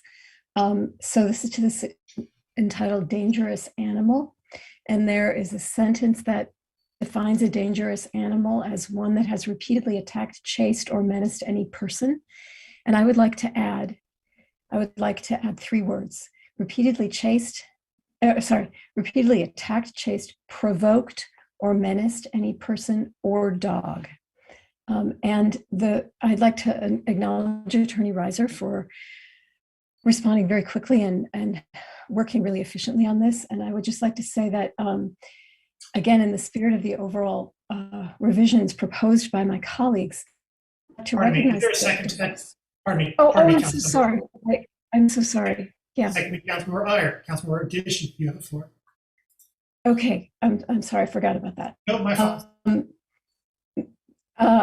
So dogs can provoke other dogs in situations where they cannot actually attack or chase them. It would be a situation where they are restrained, not by a stockade fence, but where the dogs can't see each other, but rather by an invisible fence where the dogs can make eye contact. And this is of particular concern because some dogs will react suddenly and urgently to the provocation of a dog who, confined to its own yard, is nonetheless out of control. So that dog, while behind an invisible fence, is barking, snarling, raising its hackles. And this is a potential, it's not a danger to, like no dog, no person's gonna get bitten, but it's a potential danger to the person walking or running with their own dog. That person may be knocked down or pulled into the street by their dog's reaction to that provocation. So I wanted to add that small thing, being someone who has a reactive dog and who my dog has trouble when she feels menaced by these dogs, even though or provoked by them, even though she can't. She knows she sort of learns they can't get her, but she nonetheless lurches. And I realize this seems a very minor thing, but it seemed important enough to warrant a little tweak. Is that friendly to the body? Councilmember Mlawi.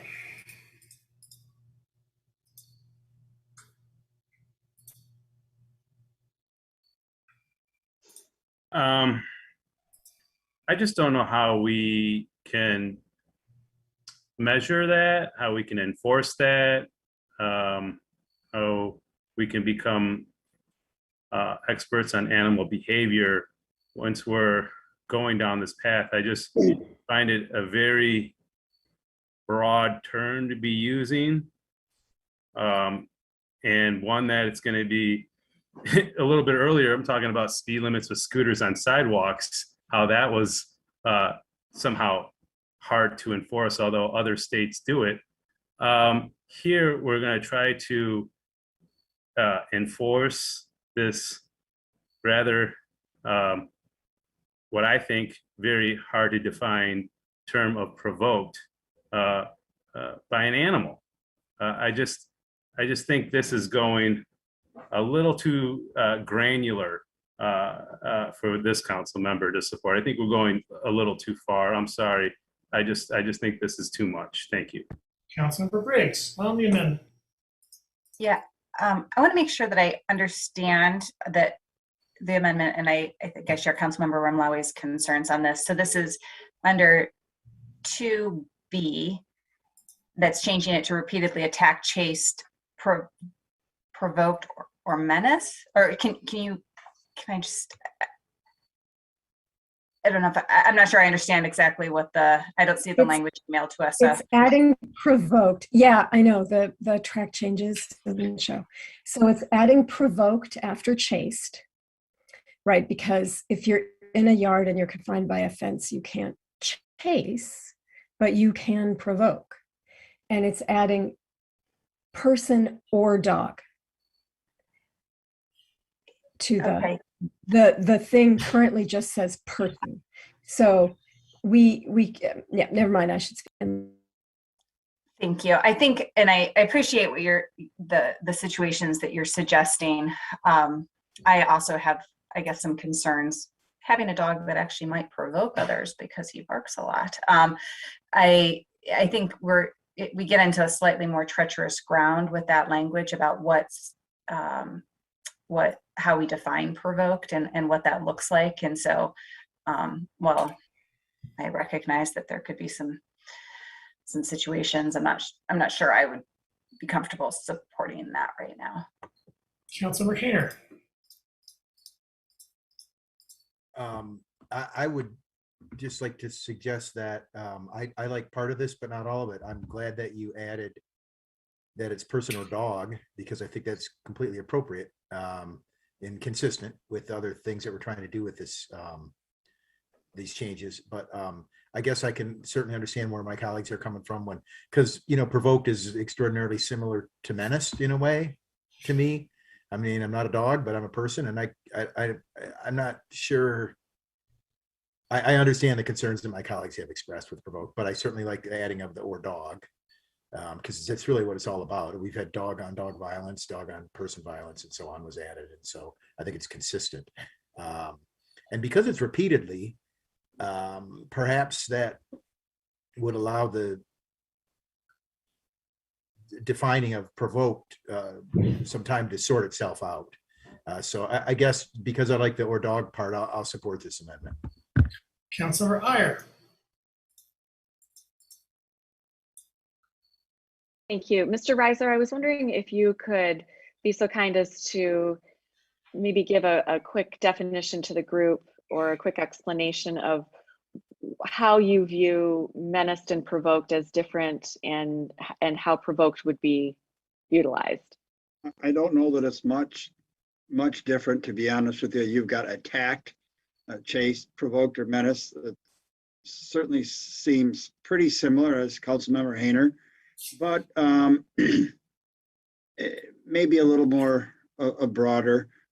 I don't know if you know the incident that brought this to light, where a dog in the front yard behind an electric fence kept coming at dogs and people without them knowing that it was an electric fence right next to a major road, and they could take refuge in the road. And I think the genesis behind this was to afford them protection from a dog that apparently has repeatedly done this. But to answer your question, provoked is pretty similar to menace. And ultimately, it's going to be up to a fact finder, the judge, on a preponderance standard, since a violation of this is not a misdemeanor, but is a civil infraction. So I or Ariane Slay would have to prove by a preponderance that a certain dog provoked, once again, another dog or a human if a ticket were to be issued on this. Thank you. Given all of that, I'm really comfortable approving this amendment. Councilmember Adino. Thanks, Mayor. I appreciate the intent of this, and in particular hearing Attorney Reiser's comments about where this is coming from, but share concerns that were previously stated by Councilmembers Briggs and Remlawi. when I read this, I think menace seems to have, we seem to kind of know that when we see it, right? There would be snarling, there would be growling. I am concerned about knowing many dogs in my neighborhood that bark as other people are passing. It's not, there's not growling, there's not snarling, there aren't teeth showing.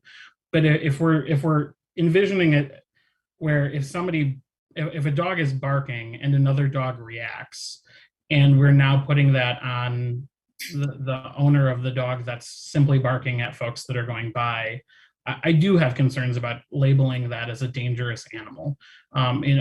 We also need to be wary of the fact that we need to control our reactive animals as well. If we have an animal that's going to react aggressively to a dog that's barking behind a fence, I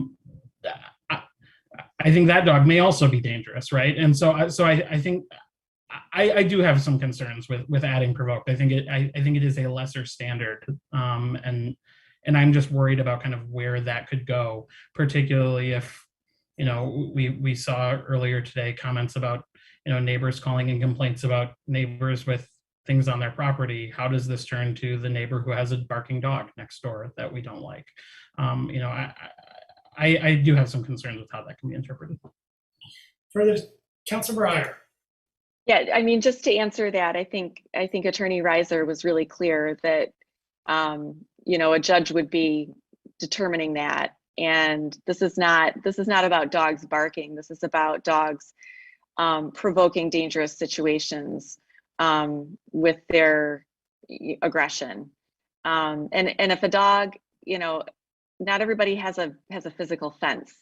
When a dog is in a situation where there's an invisible fence, or perhaps they're on a leash that extends almost all the way to the sidewalk. Again, the videos that we saw were the only place a person had to go to escape was to dart out into the roadway. Thank God a car wasn't coming. So these are situations that are really dangerous. It's not about an annoyance of a barking dog, and I hope that we can take it that seriously. Further discussion? For my part, quickly, I think I'm good with menaced in the end to cover the same behavior. Councilmember Briggs. To Councilmember Ayer's point, I completely support the current language. I think that I understand the problem it's trying to solve, and I appreciate the indication of where this ordinance came from. My concern is if we're just talking about something if we're adding language about what's provoking another dog. I think Councilmember Radina spoke to that issue, and Councilmember Mccoy. I think we're moving to another standard that's a little different than menacing. So I appreciate it. Further discussion? Roll call vote, please, on the amendment, starting with me. I'm sorry, Councilmember Ayer, I think you've spoken twice in the amendment. I'm just wondering if we should split up the amendment.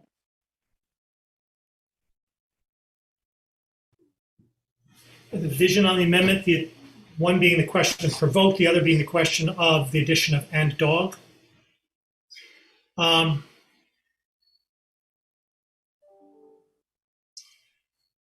Does anybody have any objection to the addition of and dog?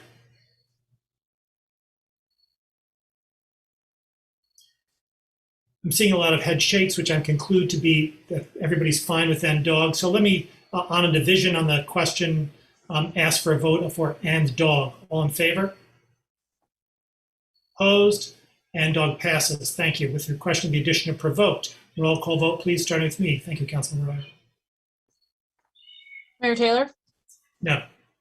Councilmember Ayer? Yes. Councilmember Nelson? No. Councilmember Briggs? No. Councilmember Mccoy? No. Councilmember Hayner?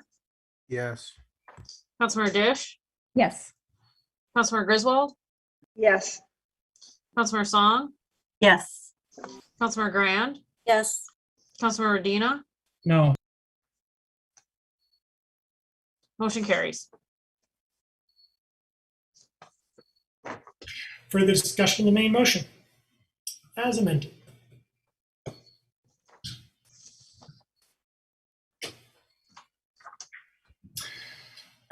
In the end, I'll say that I'm delighted that this resolution is going forward. It is the result of resident advocacy in response to dangerous dogs aggressing their dog, and I'm glad that we are able to move forward and improve our amendment so that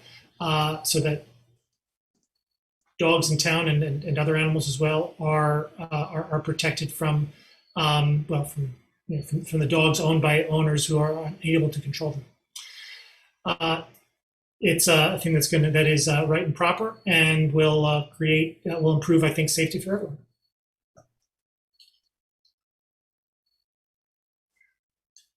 Further discussion? All in favor? Opposed? It's approved. C1, an ordinance to amend sections 5.15.2 of Chapter 55, Unified Development Code of Title 5 of the Code of the City of Ann Arbor. Moved by Councilmember Dish, seconded by Councilmember Dina. Discussion, please, of C1.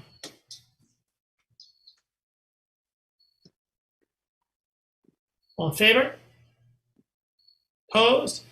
It's approved. DC1, a resolution appointing members to the Hayden House Historic District Study Committee. Moved by Councilmember Nelson, seconded by Councilmember Udina. Discussion, please, of DC1. All in favor? Opposed? It's approved. DC2, resolution to create the Ann Arbor Renters Commission. Moved by Councilmember Udina, seconded by Councilmember Dish. Discussion, please, of DC2. Councilmember Udina. Thank you, Mayor. So tonight we have an opportunity to establish with what is, by my count, just the third municipal renters commission anywhere in the United States, following Seattle and King County, Washington. Here in Ann Arbor, we know that a majority of residents, approximately 54%, are renters, and yet it has been noted that not a single member of this council is a renter.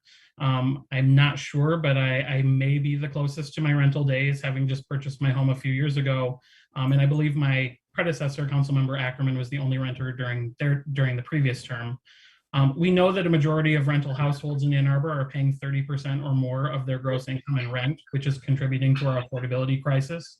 We know, as evidenced in recent policy discussions, that there is a sizable and troubling power imbalance that exists in Ann Arbor's rental market, between tenants and their landlords.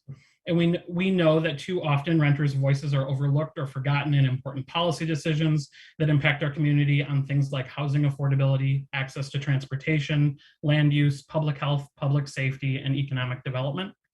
And yet, until now, there has been no formal city body to provide our renters with a true voice in our policy and decision-making process. So this is a really big deal tonight. I am excited because we are not simply seeking to establish a renters commission, but we're also envisioning a commission that is diverse and representative of the wide range of renters' perspectives here in our community. It's a commission designed to allow for a robust and thoughtful collaboration from all relevant stakeholders, which is critical to good policymaking, while still preserving all 11 voting seats for renters, ensuring that their community's collective power and voice is not diluted when making recommendations to council.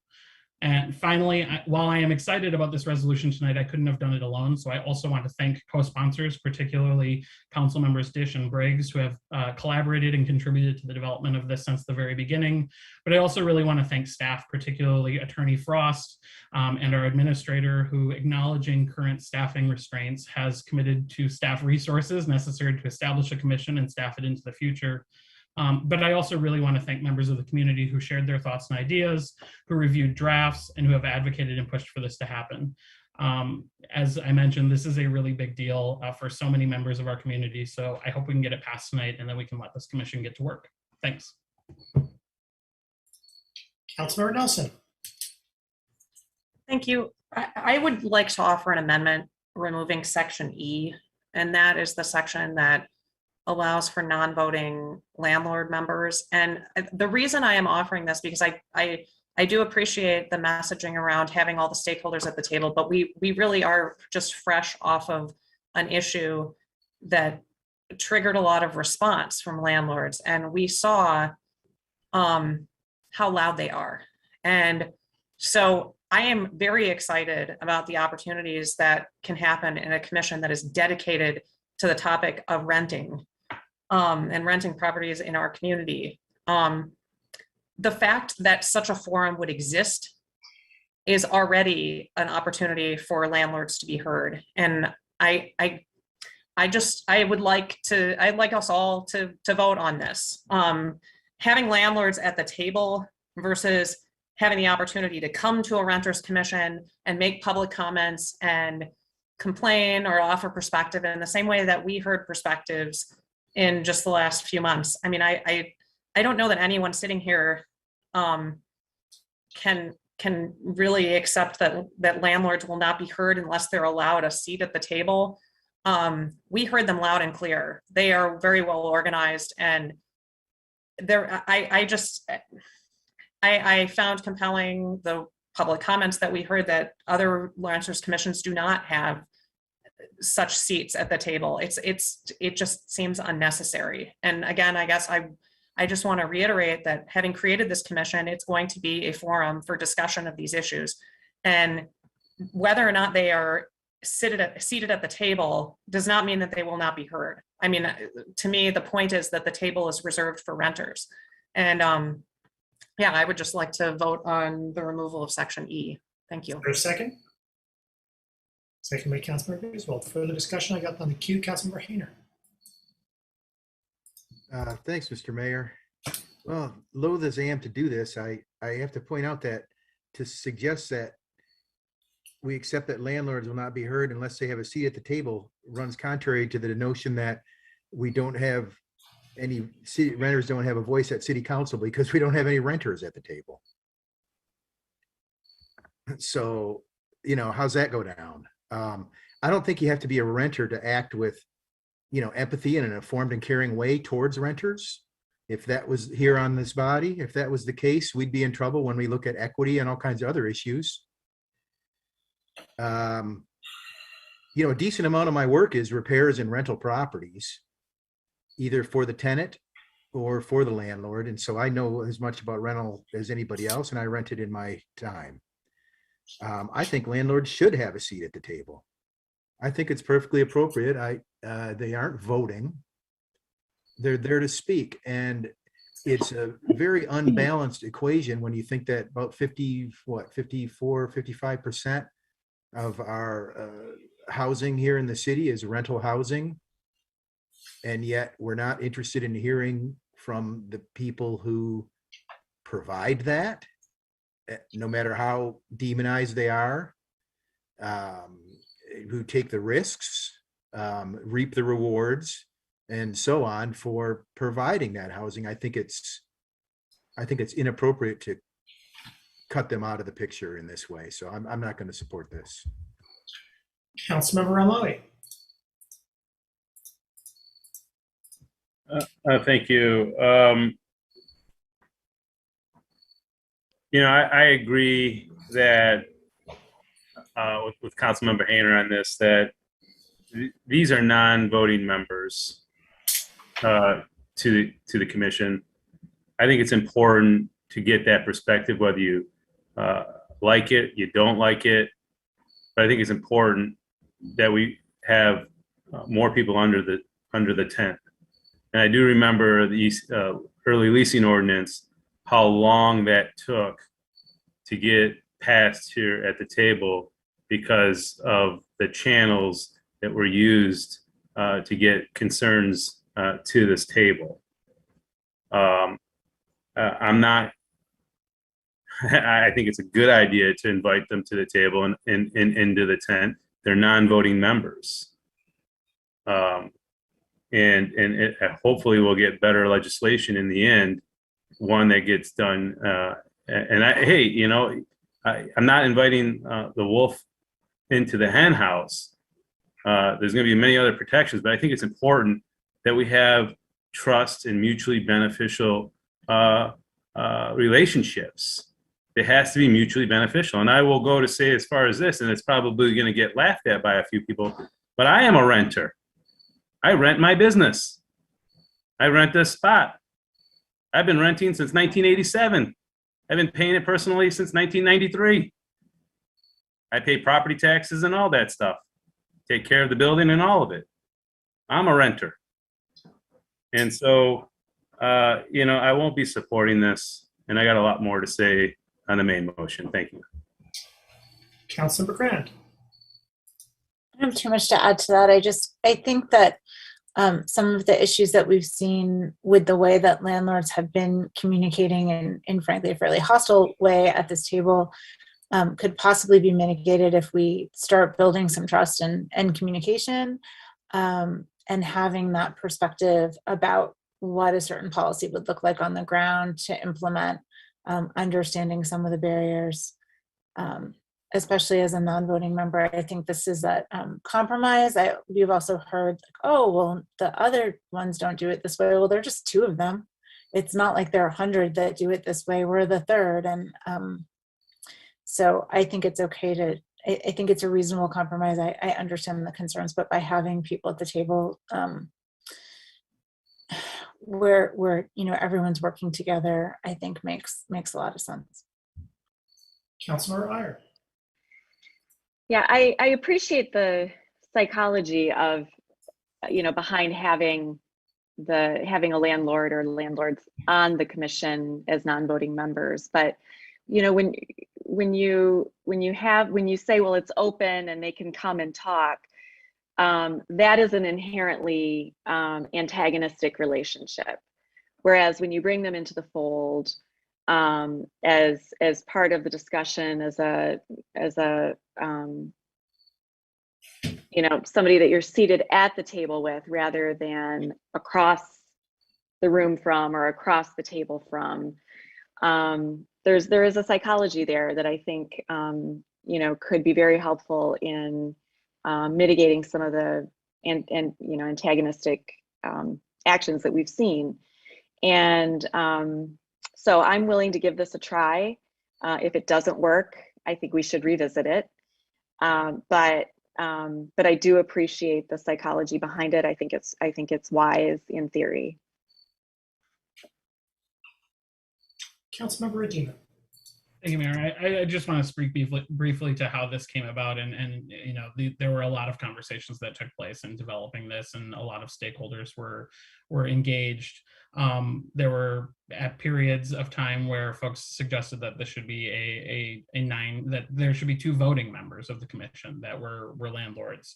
And at the time I engaged, while we heard a different message tonight, I did engage with GEO's Housing Caucus chairs, and part of the feedback that we got was we think it makes sense and could be beneficial to have a couple of landlords there as non-voting members so that we can hear their perspectives and find common ground. We feel that giving them votes goes against the spirit of the commission. I wholeheartedly agree with that sentiment. That's why the draft was edited, and the final proposal that we have today brings landlords forward as non-voting members, because I think it's important. I mean, we've seen in recent discussions where when folks are excluded from conversations or feel like they're being excluded from conversations, how that plays out at this council table. And I think we want good policy being developed in the commission to come to us having had all relevant stakeholders weigh in. So I opened with my remarks on this. I think that this commission is designed to allow for that robust and thoughtful collaboration from all of the relevant stakeholders. And the reality is that in any tenant-landlord relationship, on any renter's issue, landlords are stakeholders.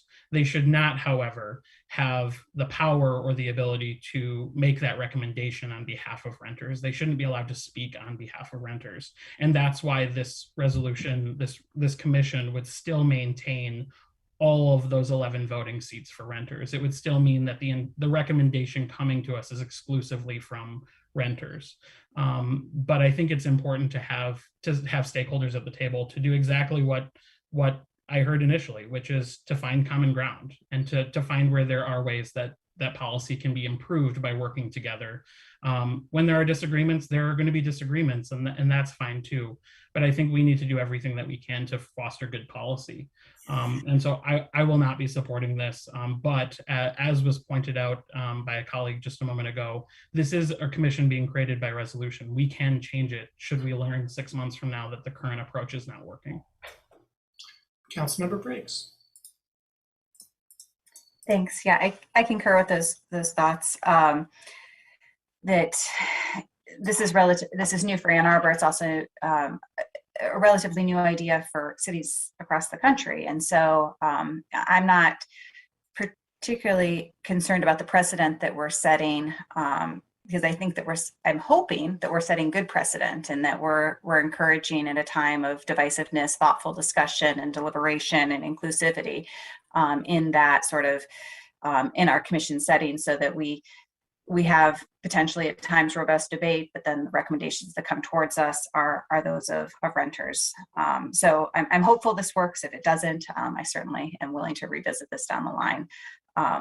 But excited to see this moving forward in our community, and many thanks to Councilmember Rodina, who's worked very hard on this commission and brought this idea forward. Councilor Song.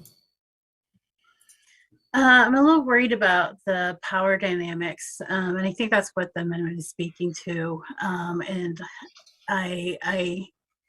for us to be a third city to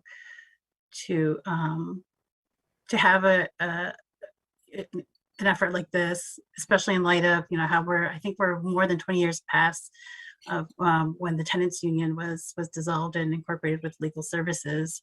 I'm kind of struggling to understand why we're a little bit hesitant to at least try to see if maybe with the commission's bylaws and just revisit with renters and seeing where if they see it really fit to include landlords then.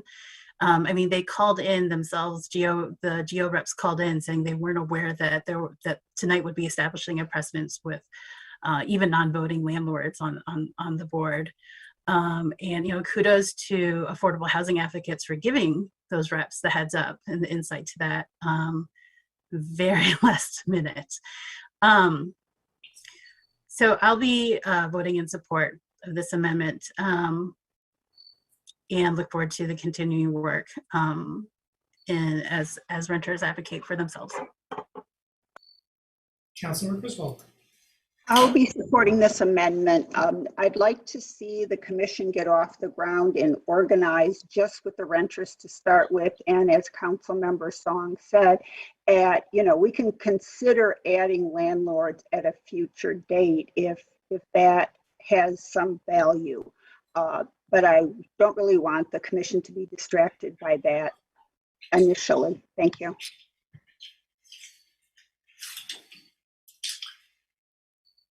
Further discussion of the amendment?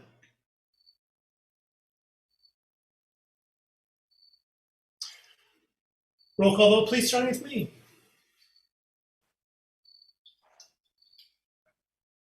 Mayor Taylor? Yes. Councilmember Iyer? Yes. Councilmember Nelson? Yes. Councilmember Briggs? No. Councilmember Romlawi? No. Councilmember Hayner? No. Councilmember Dish? No. Councilmember Griswold? Yes. Councilmember Song? Yes. Councilmember Grand? No. Councilmember Rodina? No. Motion fails. Further discussion of the main motion. Councilmember Hayner. Thanks. Obviously we have communications issues here on this body. I mean, it was said in the outset of our meeting that this has been being worked on for, I don't remember what it was, but it suggested quite some time. Of course, I hadn't heard about it. I mean, maybe others had.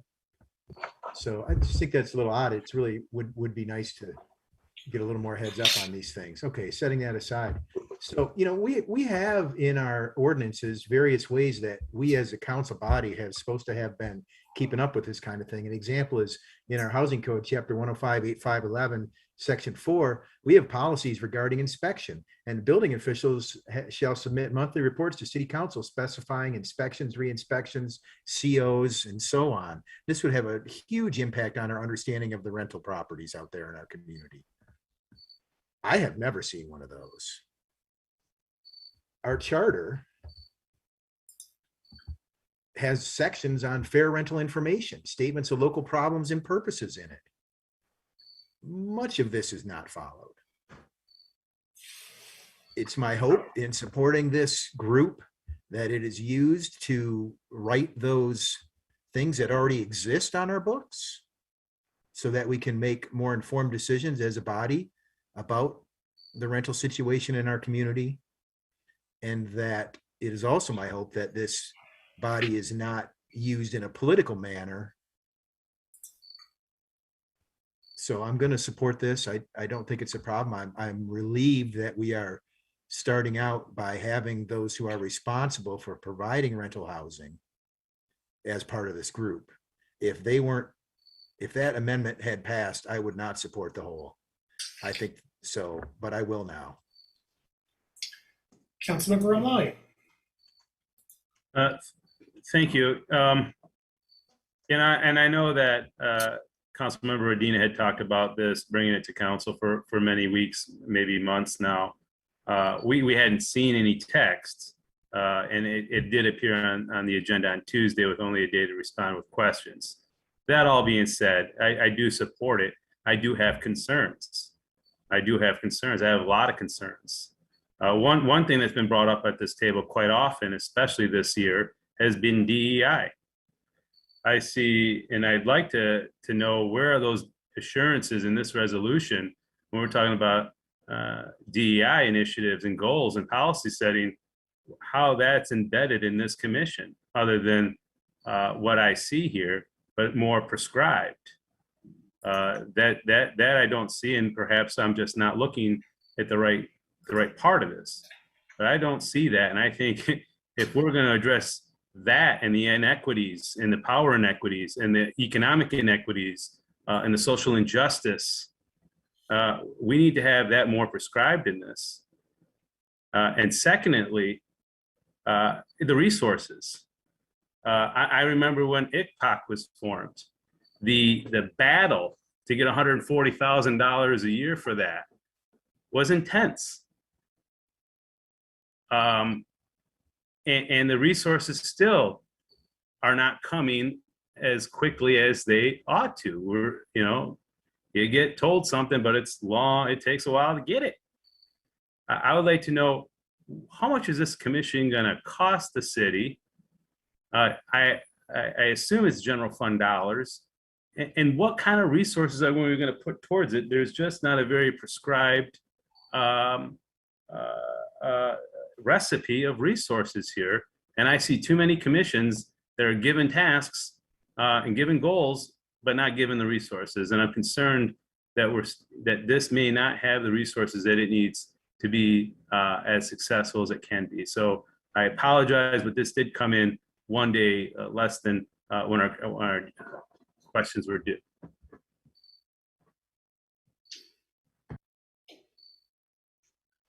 Councilmember Nelson. I'm sorry. I need an answer, if I could, whatever I can, from our city administrator as towards the resources that this commission is going to be given. Sure. Happy to answer that question. ICPOC is the only commission in the city that has a discretionary budget assigned to it, and I think that's worth noting. The request as it came to staff was not to create a similar budget to the Renters Commission, so it'd be similarly positioned to the rest of our boards and commissions, which means we dedicate some staff time to administering the meetings. We also spend some limited resources on meeting the requirements of OMA. And then there are some other marginal expenses within the city to make sure that the business of the commission, the business of the commission is carried out. Those dollars amount to a few $1,000s annually. I can confirm those numbers with our CFO, but it's something that can be easily funded either out of administrator's contingency during this fiscal year or out of cost underruns from whichever department will be hosting the staff work for this commission.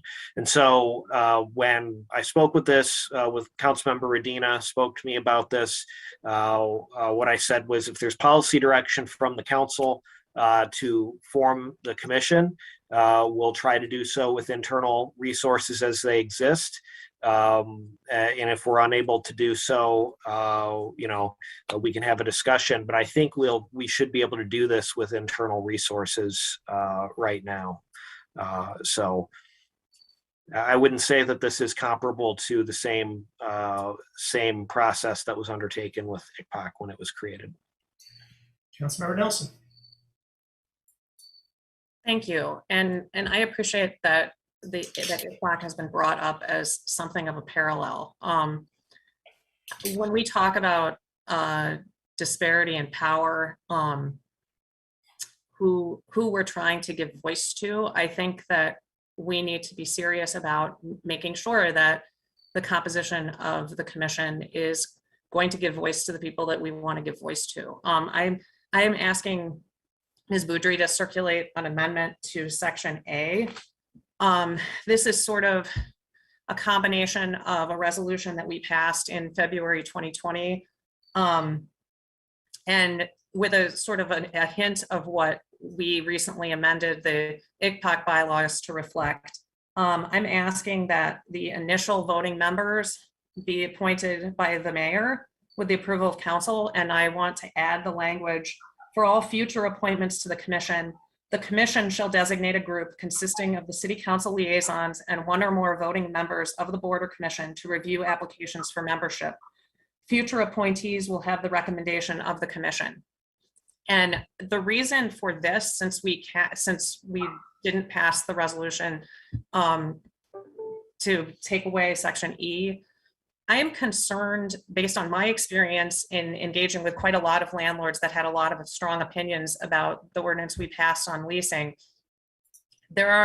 It's hard for someone like me to understand what is actually happening in the rental market. A landlord can approach me and seem very, very reasonable. And then when I talk to renters, I find out that that particular person is victimizing tenants or acting in ways that are really not good for the benefit. I'm not being very articulate here, but I think it's very, very important that the membership of this commission not just broadly state that it should be representative, but that we have a few more people looking at these applications and a few more perspectives giving a meaningful review of who's actually going to participate in these conversations. And since I brought this up and proposed it for all boards and commissions over a year ago, I have always believed that our boards and commissions would be strengthened if we had a more formal process for having increased input from more people. We definitely incorporated that in the bylaws of ICPOC. We understood that there was a power dynamic we were trying to address. And so I'm just asking that we address it in a similar way here. And I think that this is an opportunity for more people looking at these applicants, more people looking at potential commissioners and saying, yes, that's a landlord perspective, but they are notorious on campus for mistreating tenants, or they are notorious on campus for doing this behavior that is really not a positive thing. I'm interested in creating more opportunities for those perspectives to be heard, and I think that this would be an opportunity for that to happen. Thank you. Is there a second? Second by Councilmember Hayner. Discussion of the amendment. For my part, I'm going to not support the amendment.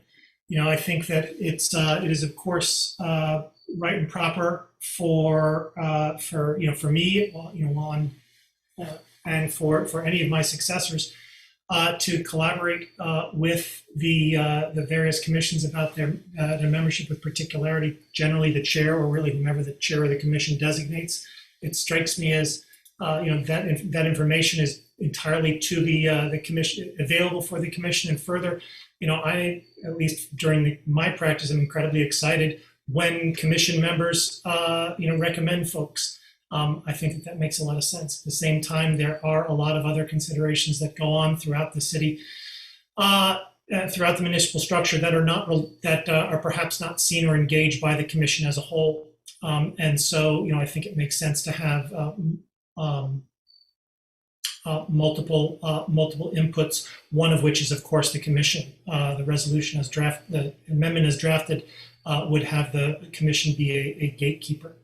And while I think they should be an active and full and persuasive partner, gatekeeper, I do not think they should be. Councilmember Hayner. Thanks. I'm going to support this. When I read it, it says future appointees will have the recommendation of the commission, so they can give us a list of many, many folks. I mean, maybe a legal interpretation of that would be in order. Does that mean they must be drawn from that list? If that's the case, I'm not super happy with it, but I still think that this is in keeping with a multi-year effort to increase the diversity of our boards and commissions and where these folks come from and who makes these recommendations. And I certainly understand Councilwoman Nelson's consideration that we can't know everything about everybody or every organization or every business. And so, I mean, I honestly, like I have done work in apartments that rent for $60 a square foot and $600 a square foot. And they all pass our building inspections. And so, and if they don't, that's when I get called. And so there is a huge variety of rental properties available in our community, just as there are a huge variety of landlords and tenants.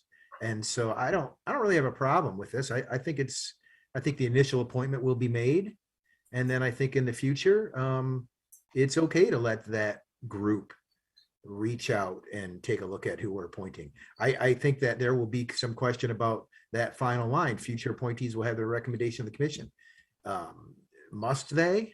I don't know. I would put that off to legal to talk about that. But generally, I'm supportive of this notion because we've done it in another place and it seems to have worked out. Mr. Postma? Yeah, I think, shall is the term that means must. And so, that's typically will. I read this as, I need to understand from the author if the intent is that only people with recommendations from the commission can be considered. That's what I believe the intent is here. And then I think it's easier to just say must have, so that there's no. That's how I read this. The distinction between will and must.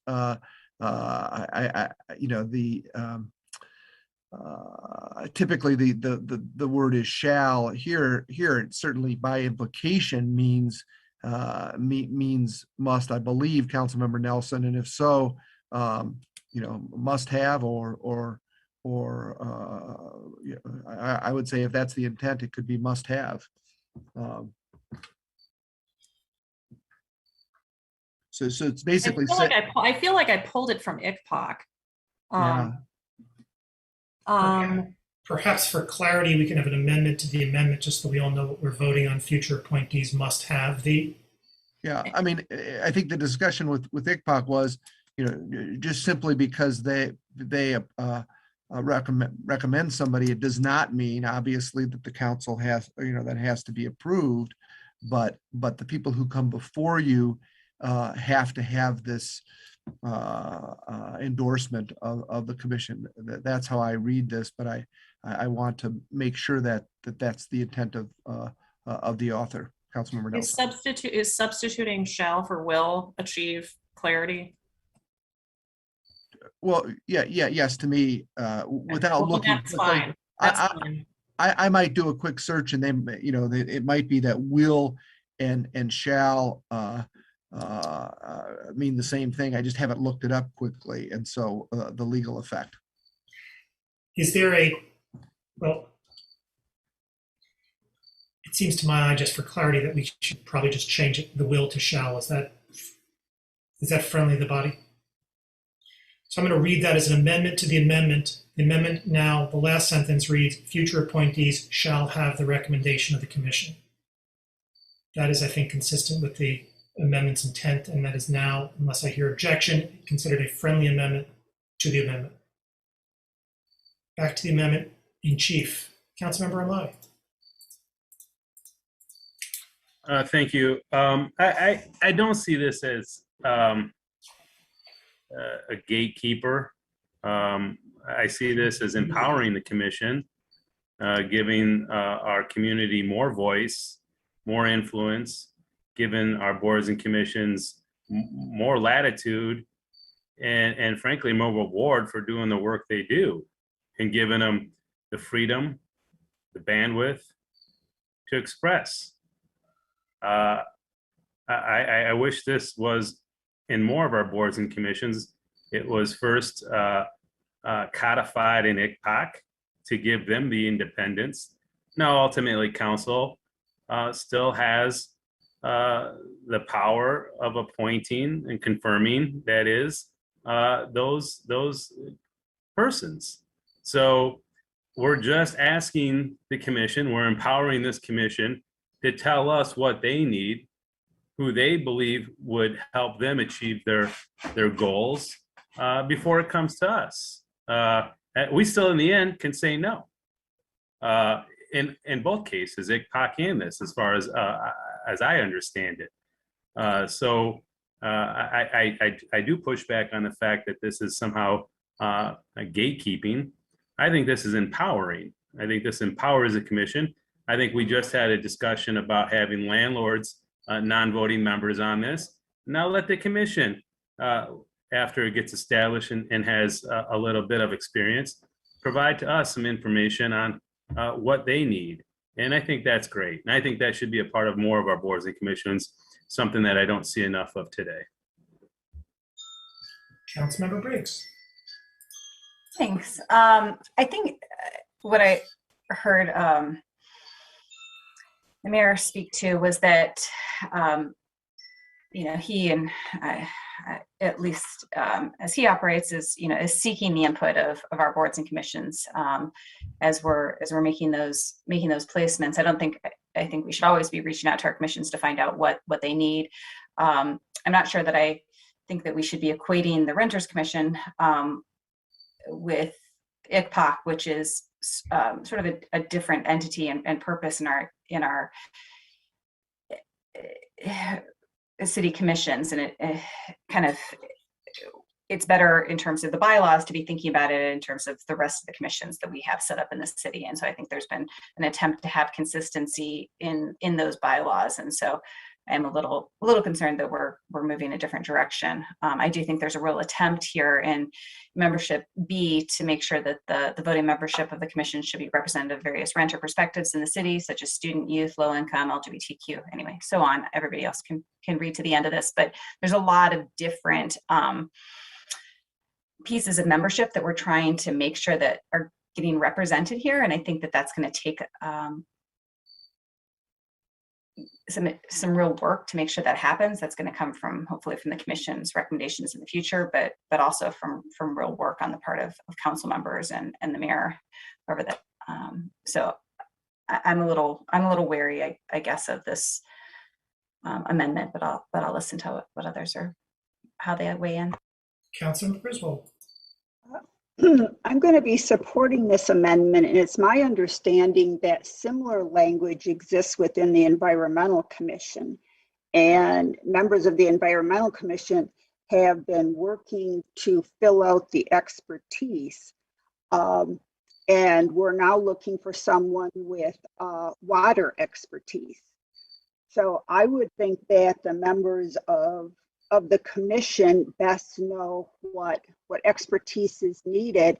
And in most cases, I think that we're trying to recruit people who are going to contribute to the mission of the commission. And so I don't see it as being competitive in any way. I see us working collaboratively already.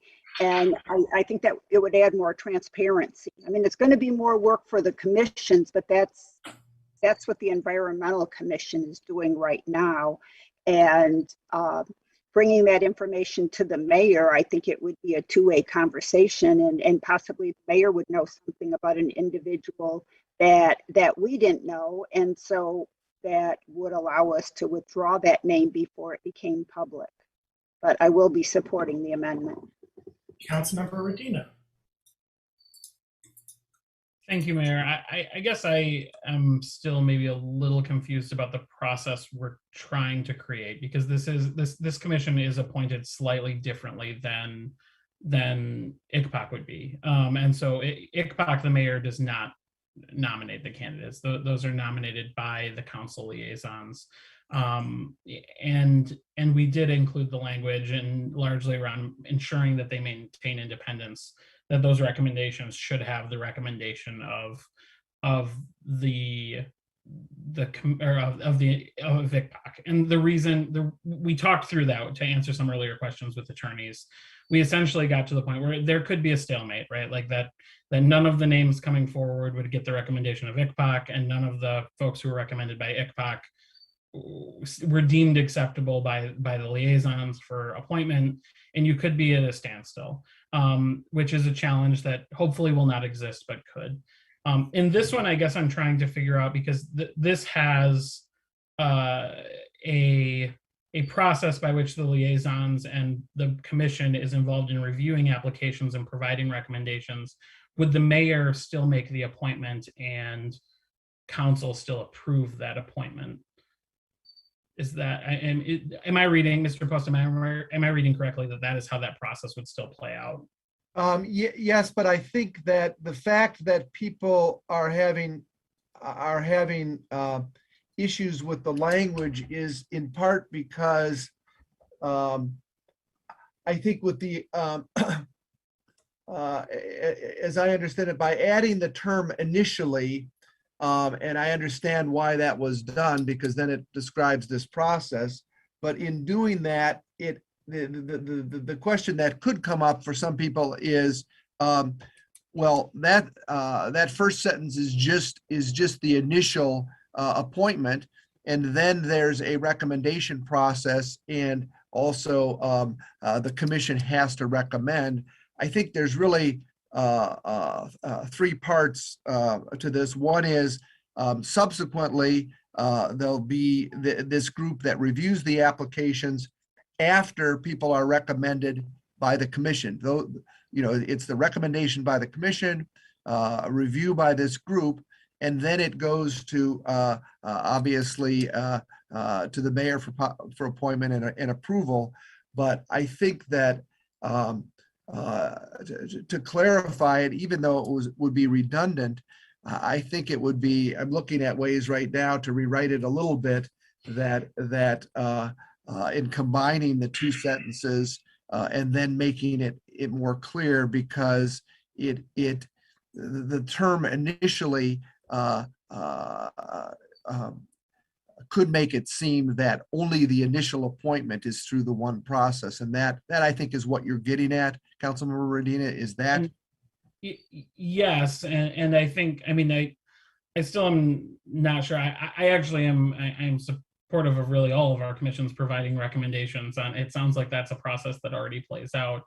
The reason for the independence, particularly in ICPOC, if I remember correctly, around that is because there's a component where they're holding the government itself accountable in their role, where our other boards and commissions are really a part of that government, providing guidance and providing policy recommendations. And so there's also that difference that I'm thinking through. But I'm generally supportive of all commissions providing a recommendation. I guess I worry about kind of the way the language is written right now, that it might tie our ability to appoint people. Councilmember Grant. Thank you. I would be comfortable with this if it didn't have the last sentence in it. I think it's otherwise reflective of existing council policy, and while somewhat redundant, I think important to stress that we do want recommendations for members coming from coming from the boards and commissions, but that ultimately I think it's important to have that balance also, where we're not completely constrained, because sometimes there might be a need that we see on our end, or the mayor sees on his or her end. I think part of this is, again, like a pattern that we're seeing, where we're, I think if this had gone through the attorneys, and it just goes against our efforts overall to have consistency of language in boards and commissions, and so trying to tweak it at the last minute, we run into these problems because when we're not working with attorneys to ensure that consistency.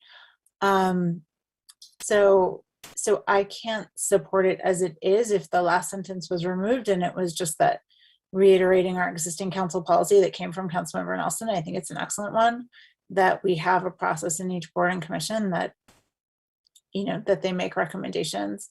I think that's great, but I think it just goes a step too far. Councilmember Nelson.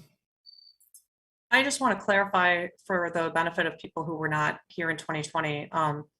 This is not an existing policy, just as a review. So I brought this as a policy that I thought would be a benefit to all boards and commissions. And at the table, it was amended from shall to may.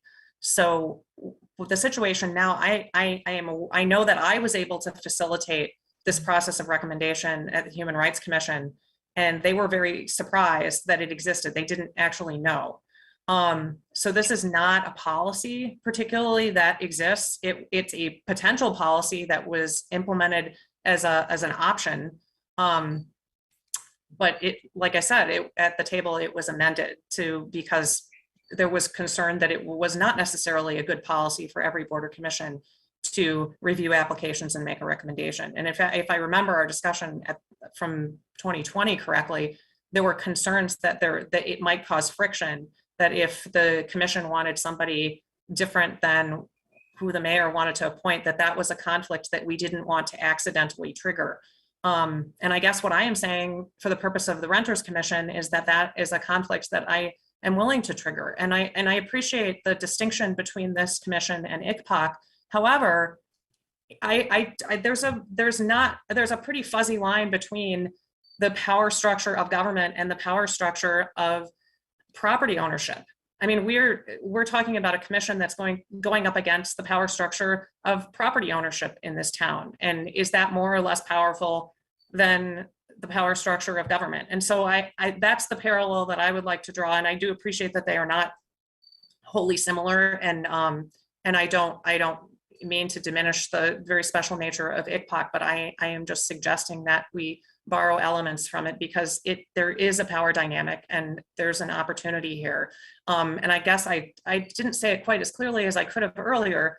When we heard from so many loud voices from landlords, I also heard privately from a whole lot of landlords who had different perspectives and were supportive of the changes and the reforms that we were making. And so when I think about the different kinds of people who can be on a commission, I'm thinking about property owners in town who are more sympathetic to the needs of renters, who understand the logistics and the practicalities of being landlords, but are also going to be able to contribute in a way that's more positive and helpful. I hope that there's support for this amendment. I'm sorry that my previous amendment did not pass, but I would like to clarify this one to make it achieve what I am hoping to make it achieve. Thank you. Councilor Grant.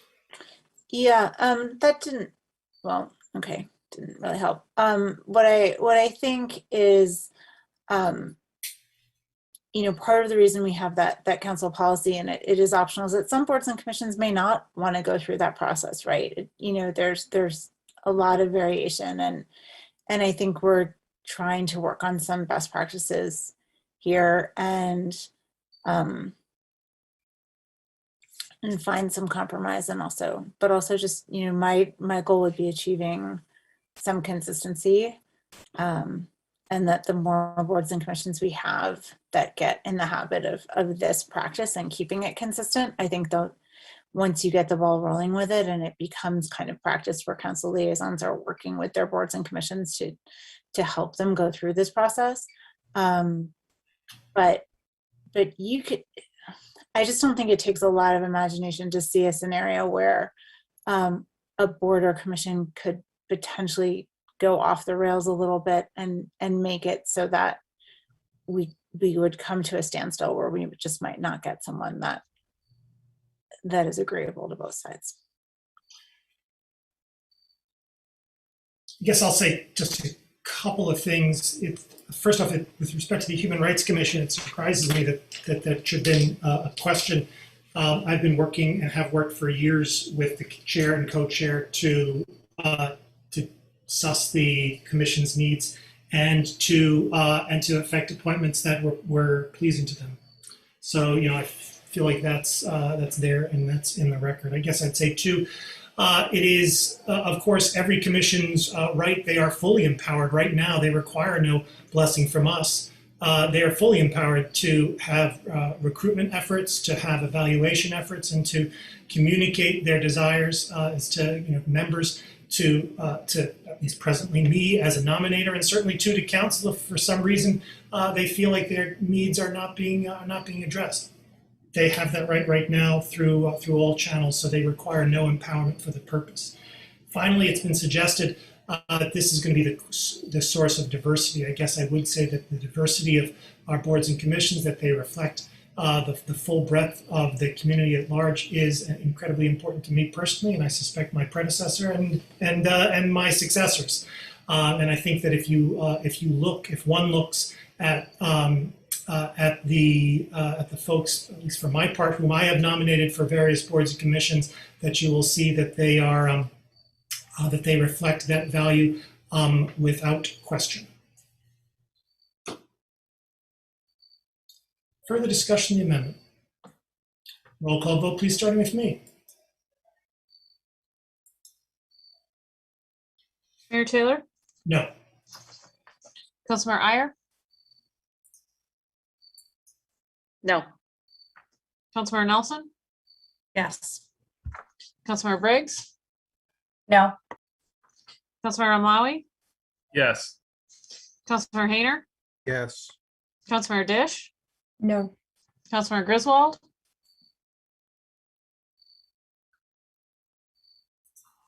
Councilmember Griswold?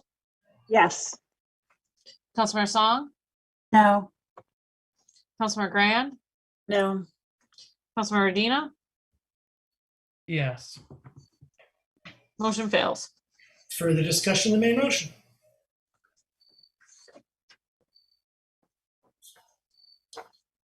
Councilmember Hayner. Thanks. Our charter prescribes, and the resolutions that form boards and commissions also prescribes that they are often nominated by the mayor and approved by the council. So the suggestion that these folks that you bring forward are without question suitable, I'm going to question that. Now, 517B of our city charter, I assume that this is created under the notion that council may create special commissions, including commissions on housing. So this is a special commission. We also have the ability to create boards, committees, subcommittees, etc. My question for our legal staff, or perhaps our city administrator, is when a resolution is enacted that creates a commission, a board, commission, subcommittee, etc., are they to be created in the order in which the resolutions were passed, or is it just random?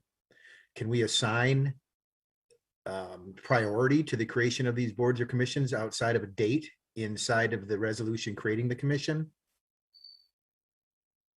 That's my question. I'm going to support this. I don't think it's a bad thing to have a renters commission. I think, all information that we receive from whatever sources is valuable to us and used in considering the questions before us. But I am curious about the if we choose to prioritize the creations of boards and commissions. Is there a method by which we may do that? Council member, I actually don't fully understand the question when you're saying the priorities. Well, let's say a couple months back, this body passed a resolution that created a committee for something, and it hasn't been appointed yet. And now we create a committee for this, and it will be appointed. So when does the previous one get appointed? Are they does the charter prioritize these appointments based on when the resolution was adopted? In other words, should a resolution that was passed previously to this one, should that board, commission, subcommittee, whatever, be appointed prior to this one being appointed?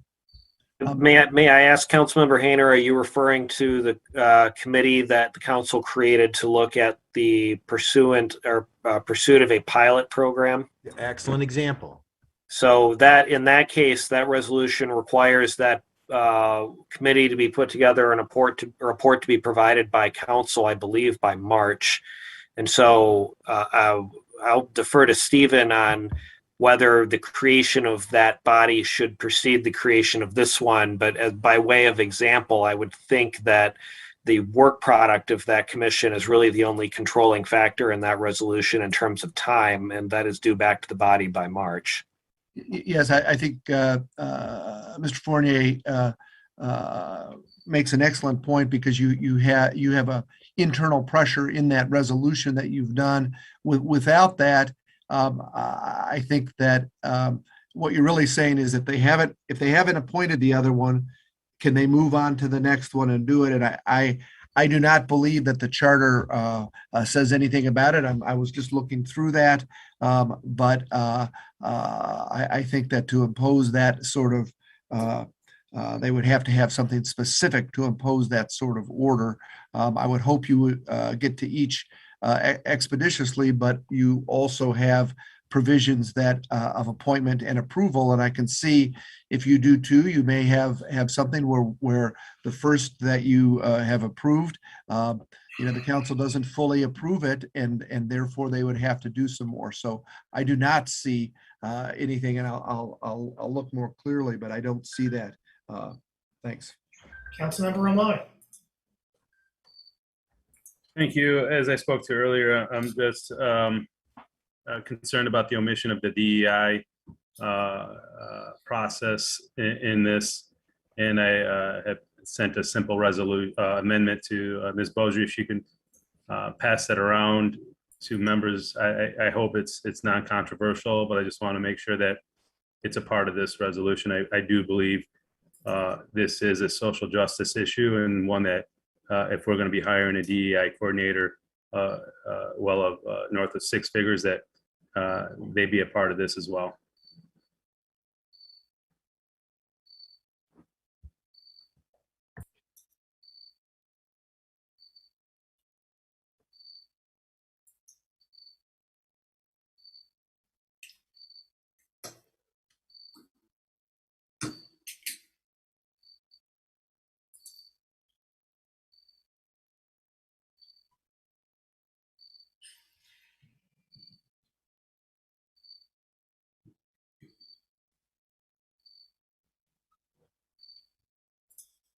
Is there a second?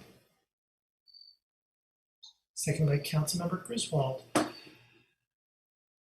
Discussion of the proposed amendment, which reads the addition of, whereas the City of Ann Arbor is committed to developing, implementing, and advancing a diversity, equity, inclusion program, and adding a resolved to the resolution, resolve our DEI coordinator will be involved in initial and ongoing staff support of the Ann Arbor Rental Housing Renters Commission. There's a scriber's error. You can fix it however you feel it needs to be. Councilmember Dish on the amendment. Yeah, just question to Mr. Fournier.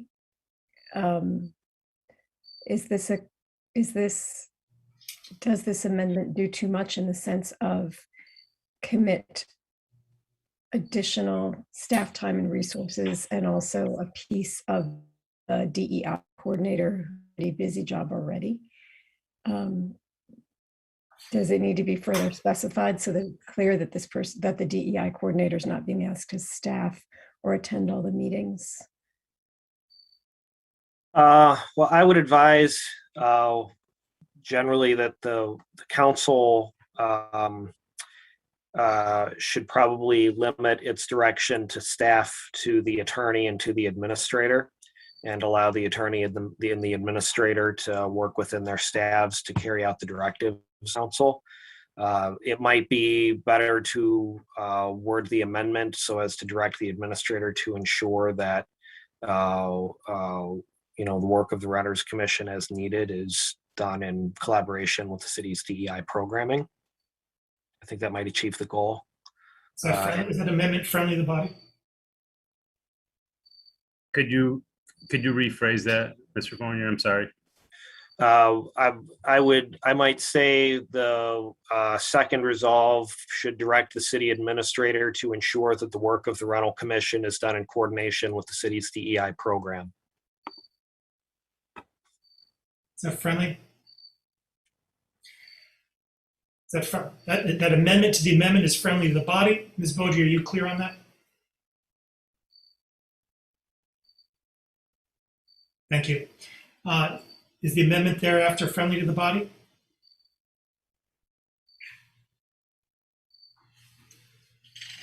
Seeing no objection, I'm going to say the amendment is friendly to the body. The amendment as amended is friendly to the body. Councilmember Song on the main motion. I'd like to thank Councilmember Udina for working so hard on this. This was a commitment he made while campaigning. It was a, and I'm really glad to see that we're able to advance this in light of how we've been lacking,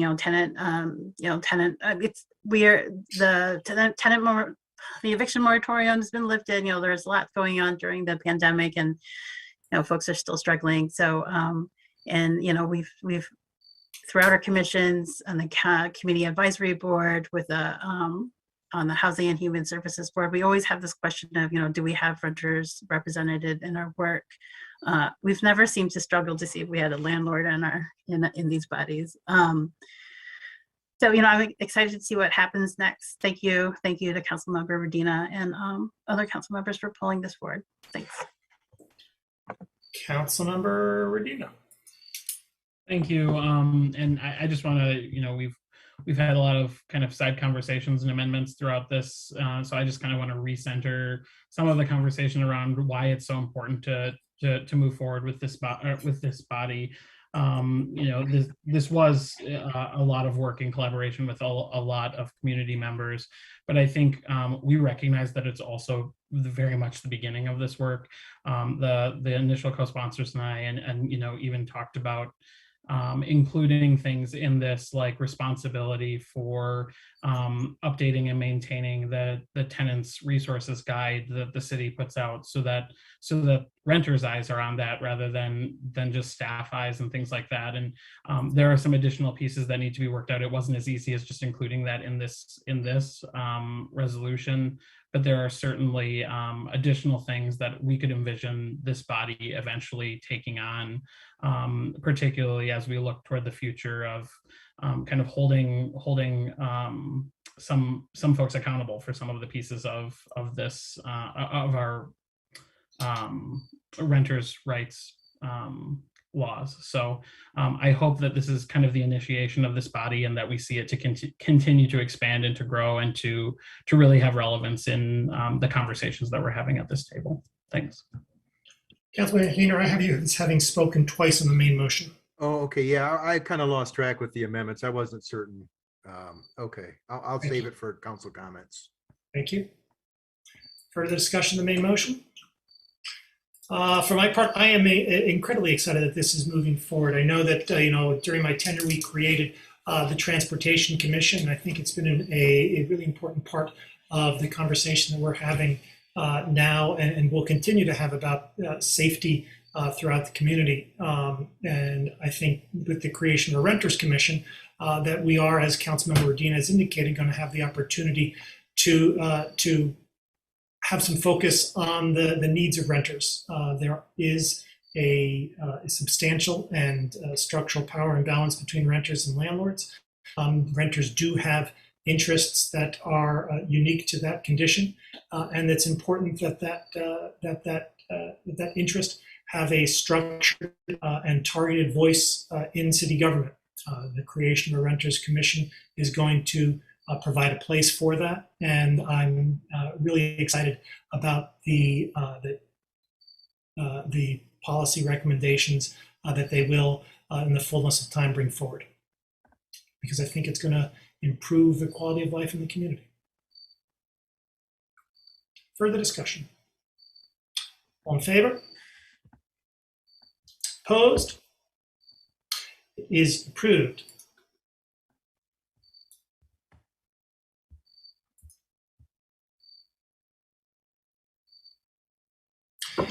Mr. Postma, do we today have the pleasure of a closed session? Well, you're always entitled to a closed session whenever you want that. We do not have one that is scheduled. We have obviously matters in litigation and other things, but I think there's none that have been identified for tonight. Thank you. I'm going to take that as a no. We have before us the clerk's report of communications, petition, and referrals. May I have a motion, please, to Councilmember Griswold? Do you have a Just a point of order, we do have a proposed item to be added to the agenda, and I'd like to get advice from Mr. Postma because I don't want it on the agenda to be acted upon per his advice. And so I can discuss it during council communication time if that is preferred. Yes, I think the best way to do this is, in fact, there's been discussions before about people not having information. I think your intent is to talk about proposed legislation coming up. There's some draft language, but it's not been fully vetted. And so I think the best way to do that is to not take it off and vote for that, because I don't think that would be needed, and you could just talk about what you're trying to do. So thanks. Thank you. We have before us the clerk's report of communications, petitions, and referrals. May I have a motion, please, to approve the clerk's report? Moved by Councilmember Dish, second by Councilmember Grand. Discussion? All in favor? Opposed? The clerk's report is approved. Mr. Postma, do we have the pleasure of communications from the city attorney? None tonight, Mayor. We now come to public comment general time. Public comment general time is an opportunity for members of the public to speak to council and the community about matters of municipal interest. To speak at public comment general time, one need not have signed up in advance. To speak at public comment general time, please enter the number on your screen, 877-853-5247. 877-853-5247. Please then enter meeting ID 942-1273-2148, 942-1273-2148. Once you're connected, if you wish to speak at public comment, please enter *9, *9 to indicate that you wish to speak. Our clerk will identify you by the last 3 digits of your telephone number when it is your turn to speak. When it is your turn to speak, you'll have 3 minutes in which to speak, so please pay close attention to the time. As a matter of courtesy, our clerk will identify when 30 seconds are remaining and when your time is expired. When your time is expired, please conclude your remarks and cede the floor. Is there anyone who would like to speak at public comment?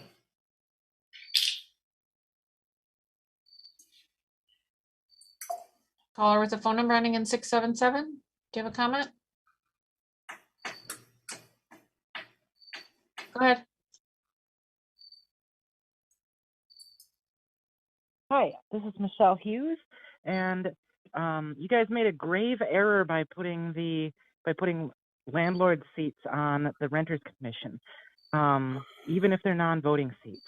Now, the people who made that decision were people who voted yes to put the landlord seats on there are Briggs, Rumlawi, Hayner, Dish, Grand, and Redina. Only one of you needs to flip. And one of you definitely needs to flip, at least one of you. And so I'm going to call on Councilmember Dish because you are my representative, and I need you to bring a resolution to the next city council meeting to remove the landlord seats from the Renters Commission. And it's been said tonight that, oh, well, if we want to remove these seats later, we can do it later. Well, this is our chance to remove them. If we want to do it later, it can only be done at great political cost. It'll never be easy. It never would have been easier to do it than tonight. And the second easiest time to do it is before the commission is impaneled for the first time. So bring it to the next city council meeting. Bring it before this thing gets much steam. The interests of landlords and renters are fundamentally opposed. And if we want to have a commission where renters can advocate for their own interests, they need to be the ones who are on the commission, not landlords. If there are landlords on that commission, then I'm not sure what its purpose is. There's the argument that these are just non-voting seats.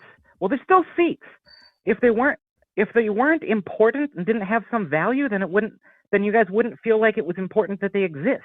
You would have just been like, oh, sure, they don't need to have a seat because it's a non-voting seat. It's clearly something of value that you've given to them.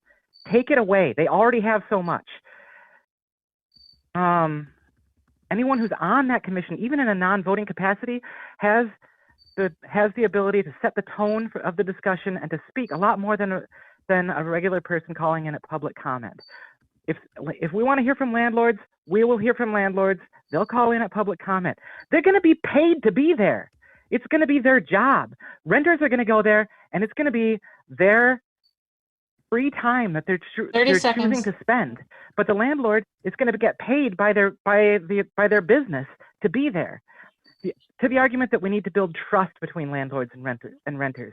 This isn't a problem of trust. It's a problem of landlord behavior. It's a problem of power. And renters need to have that power. They don't need to just learn to trust landlords. They need to have power over their situations. So Councilmember Dish, bring a resolution to the next city council meeting, removing those landlord seats from the Renters Commission. Thank you. Thank you.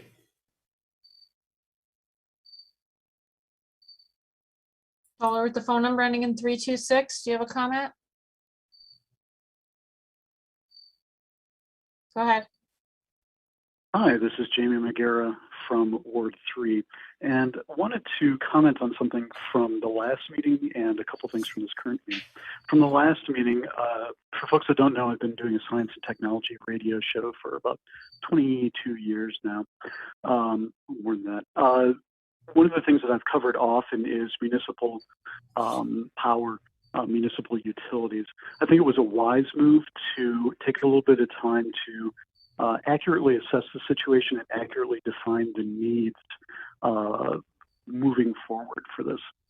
It's not something that when you move forward to, you can do halfway. And when you want to propose a question to people, a committee or a group or the public, you want that to be formulated in the best way and informed in itself. So I do appreciate that some time is being taken for that. In regards to some things today with boards and commissions, I'd point out two things that I think are really important, which is that if you have boards or commissions that have a power of veto in any fashion, you sometimes end up with a singular voice. And it's not through necessarily malicious intent. It can just sort of happen. There's an inertia there. So I think it's good that things remain open for suggestion from the mayor, from council, the ability to vote on that, and not just have it be insular perspective. Another thing about boards and commissions and committees that came up is the idea that people look for expertise. I've been a leader of multiple boards over the years and involved in a lot of boards and committees and whatnot. One problem with looking for expertise in individual members is if that individual member leaves, then you don't have that expertise to inform a particular perspective, to inform, the revisiting of a particular policy or guidance or anything like that. So just a word of caution that can sometimes be problematic. And although this may be an unpopular perspective, I actually think it's a good idea to bring, even if in a non-voting capacity, different perspectives of people into boards and commissions. In my time on different groups and committees and boards and whatnot, even when I've disagreed with someone and I felt that their needs were fundamentally opposed to mine, it informed the way in which I operated, and it, I think, had helped with a more informed conversation. And ultimately, it challenged me as a participant of these groups to mitigate my anger and frustration, and instead to turn that into something that was productive and having productive conversation. And maybe there's a way to come up with a compromise to still get landlords or whomever, if we're talking about other commissions, to get that input in a conversational way. I don't know. There might be a compromise there. But thank you very much. Have a good night. Thank you.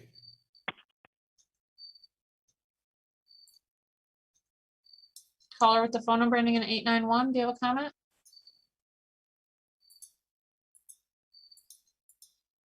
Go ahead.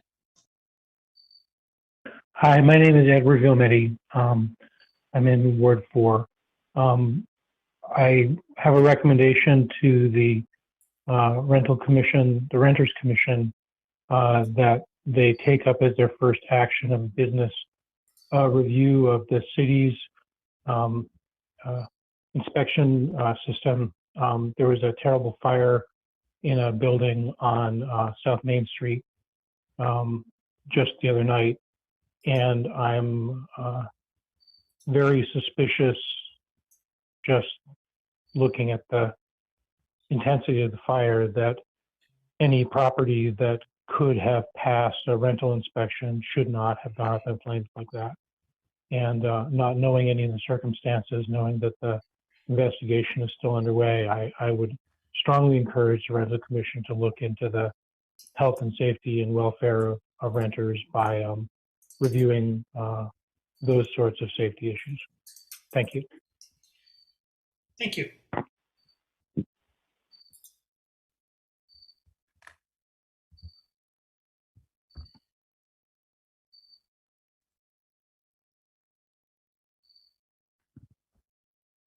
Caller with the phone number ending in 534. Do you have a comment?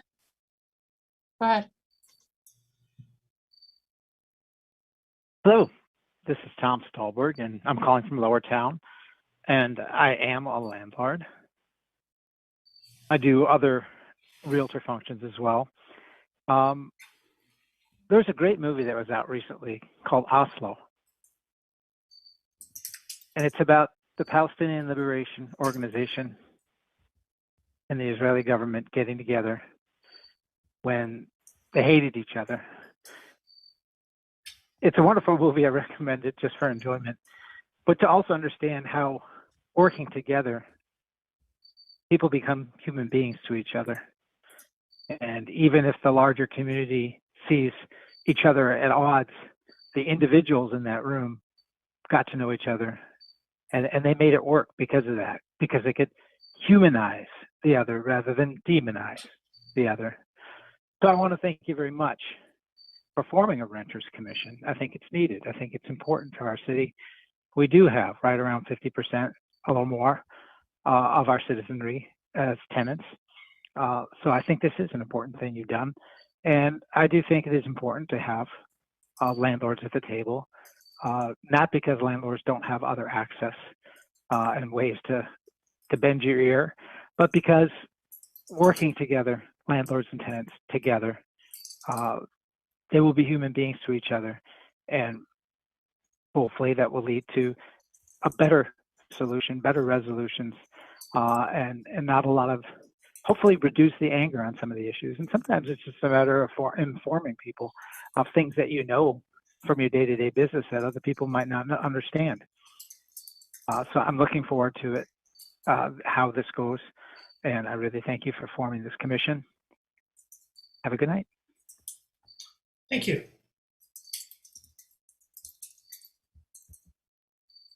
Caller with the phone number ending in 537. Do you have a comment?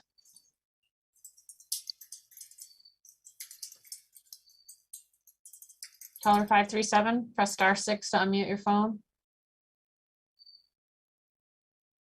Thank you. Thank you. My name is Carrie Rangians, and I'm a renter here in the city of Ann Arbor. And I really would love to apply to be a member of the Renters Commission, but I'm a little bit worried about my landlord actually being there. It's one of the larger landlords in the city, and so there's a very high likelihood that with their large staff, they'd probably be able to have somebody on that commission. And so, you know, I'm already wary of them as one of the people that have joined the lawsuit against the early leasing ordinance. I was really disappointed to see them joining in on that. And now I'm worried of other kinds of retaliation if I wanted to join the Renters Commission. So, you know, and I'm actually a fairly privileged renter with fairly high income level that just can't afford to buy a house in this town. I'm really worried about other people who maybe don't have as many privileges as me being at a Renters Commission meeting and having to say things in front of their landlords. I think it's possible for the Renters Commission to solicit questions and clarifications. I think the last caller made a great point that there are some questions we might have for landlords, and I think we could probably do that between meetings. So I just wanted to suggest that I know Michelle called on her council member to make a proposal for the next meeting. I support that. Councilmember Briggs is my council member. I would consider, I would hope you would consider the same. Thank you very much. Thank you.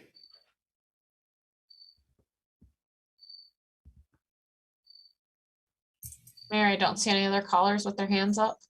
Is there anyone else who'd like to speak at public comment?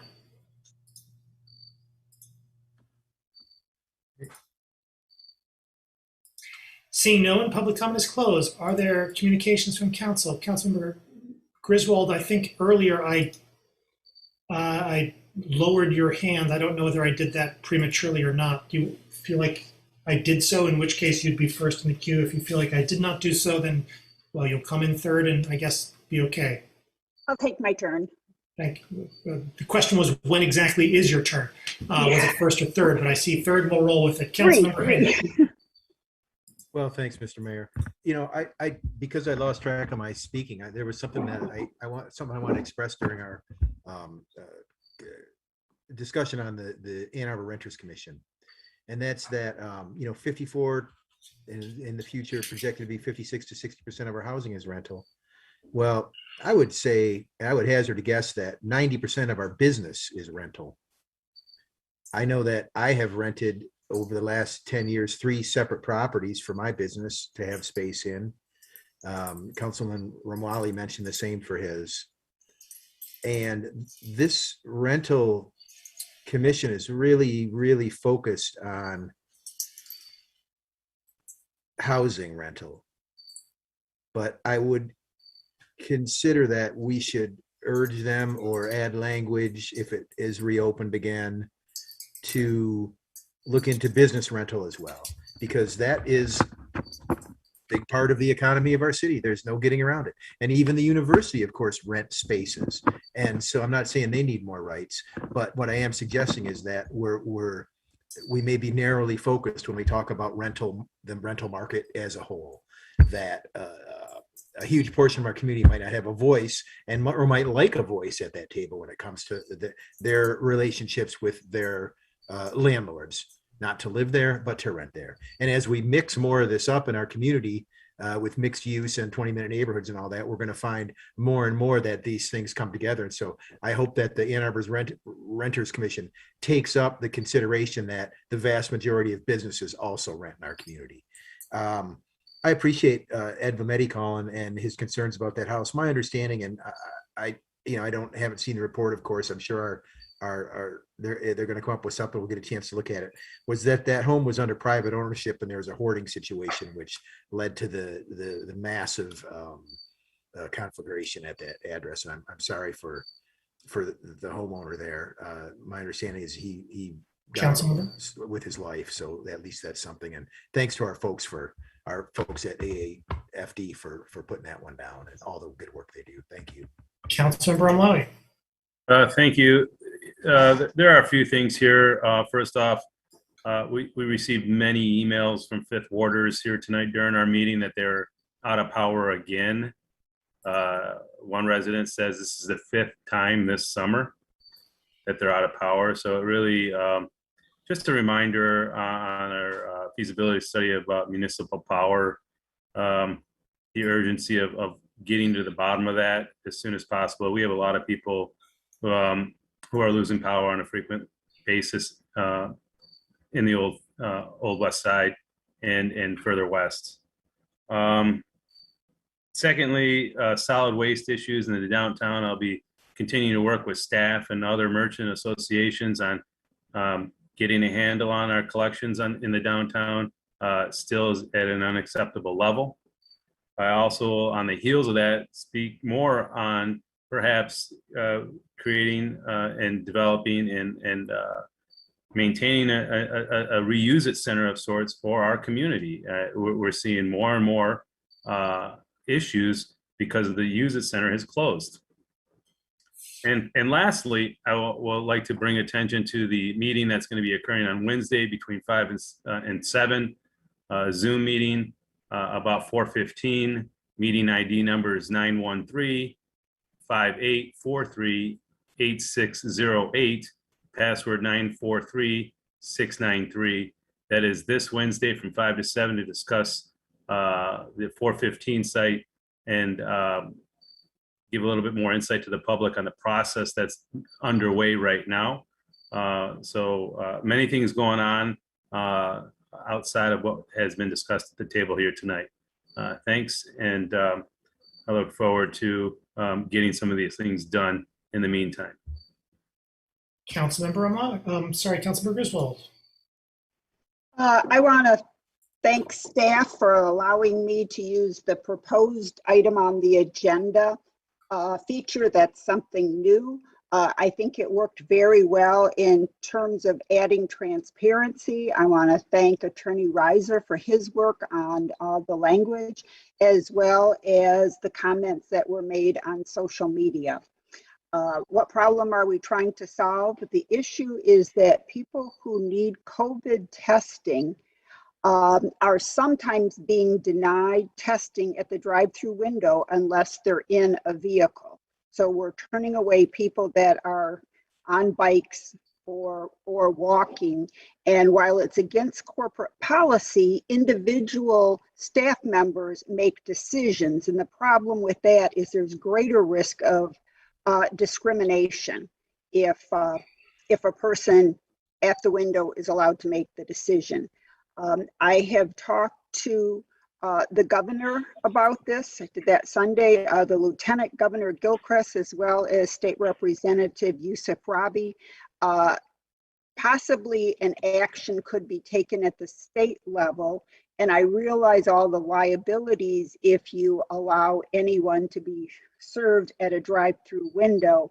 But I think it's critical that we address the issue of COVID testing, because one individual was told that they needed to go rent an Uber and come back to get their COVID test. Now, there are many things wrong with that.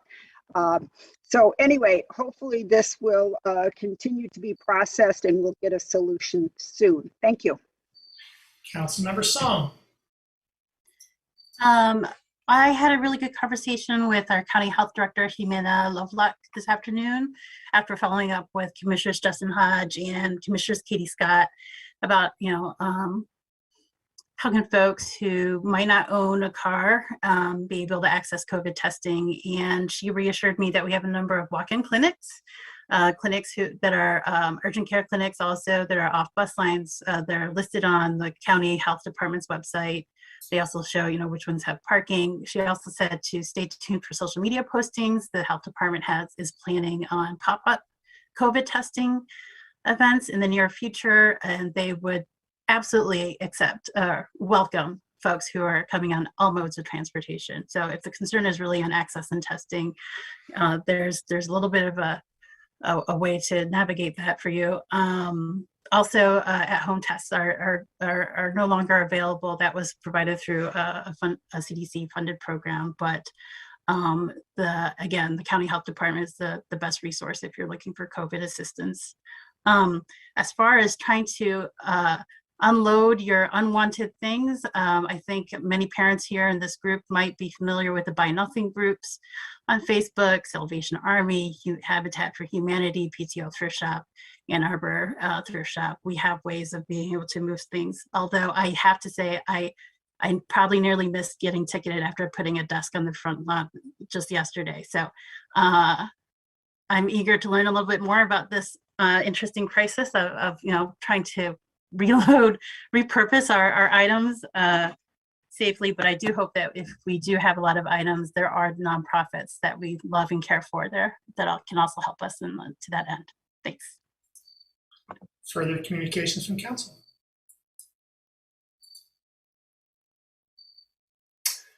May I have a motion to adjourn, please? Moved by Councilmember Griswold, seconded by Councilmember Hayner. Discussion?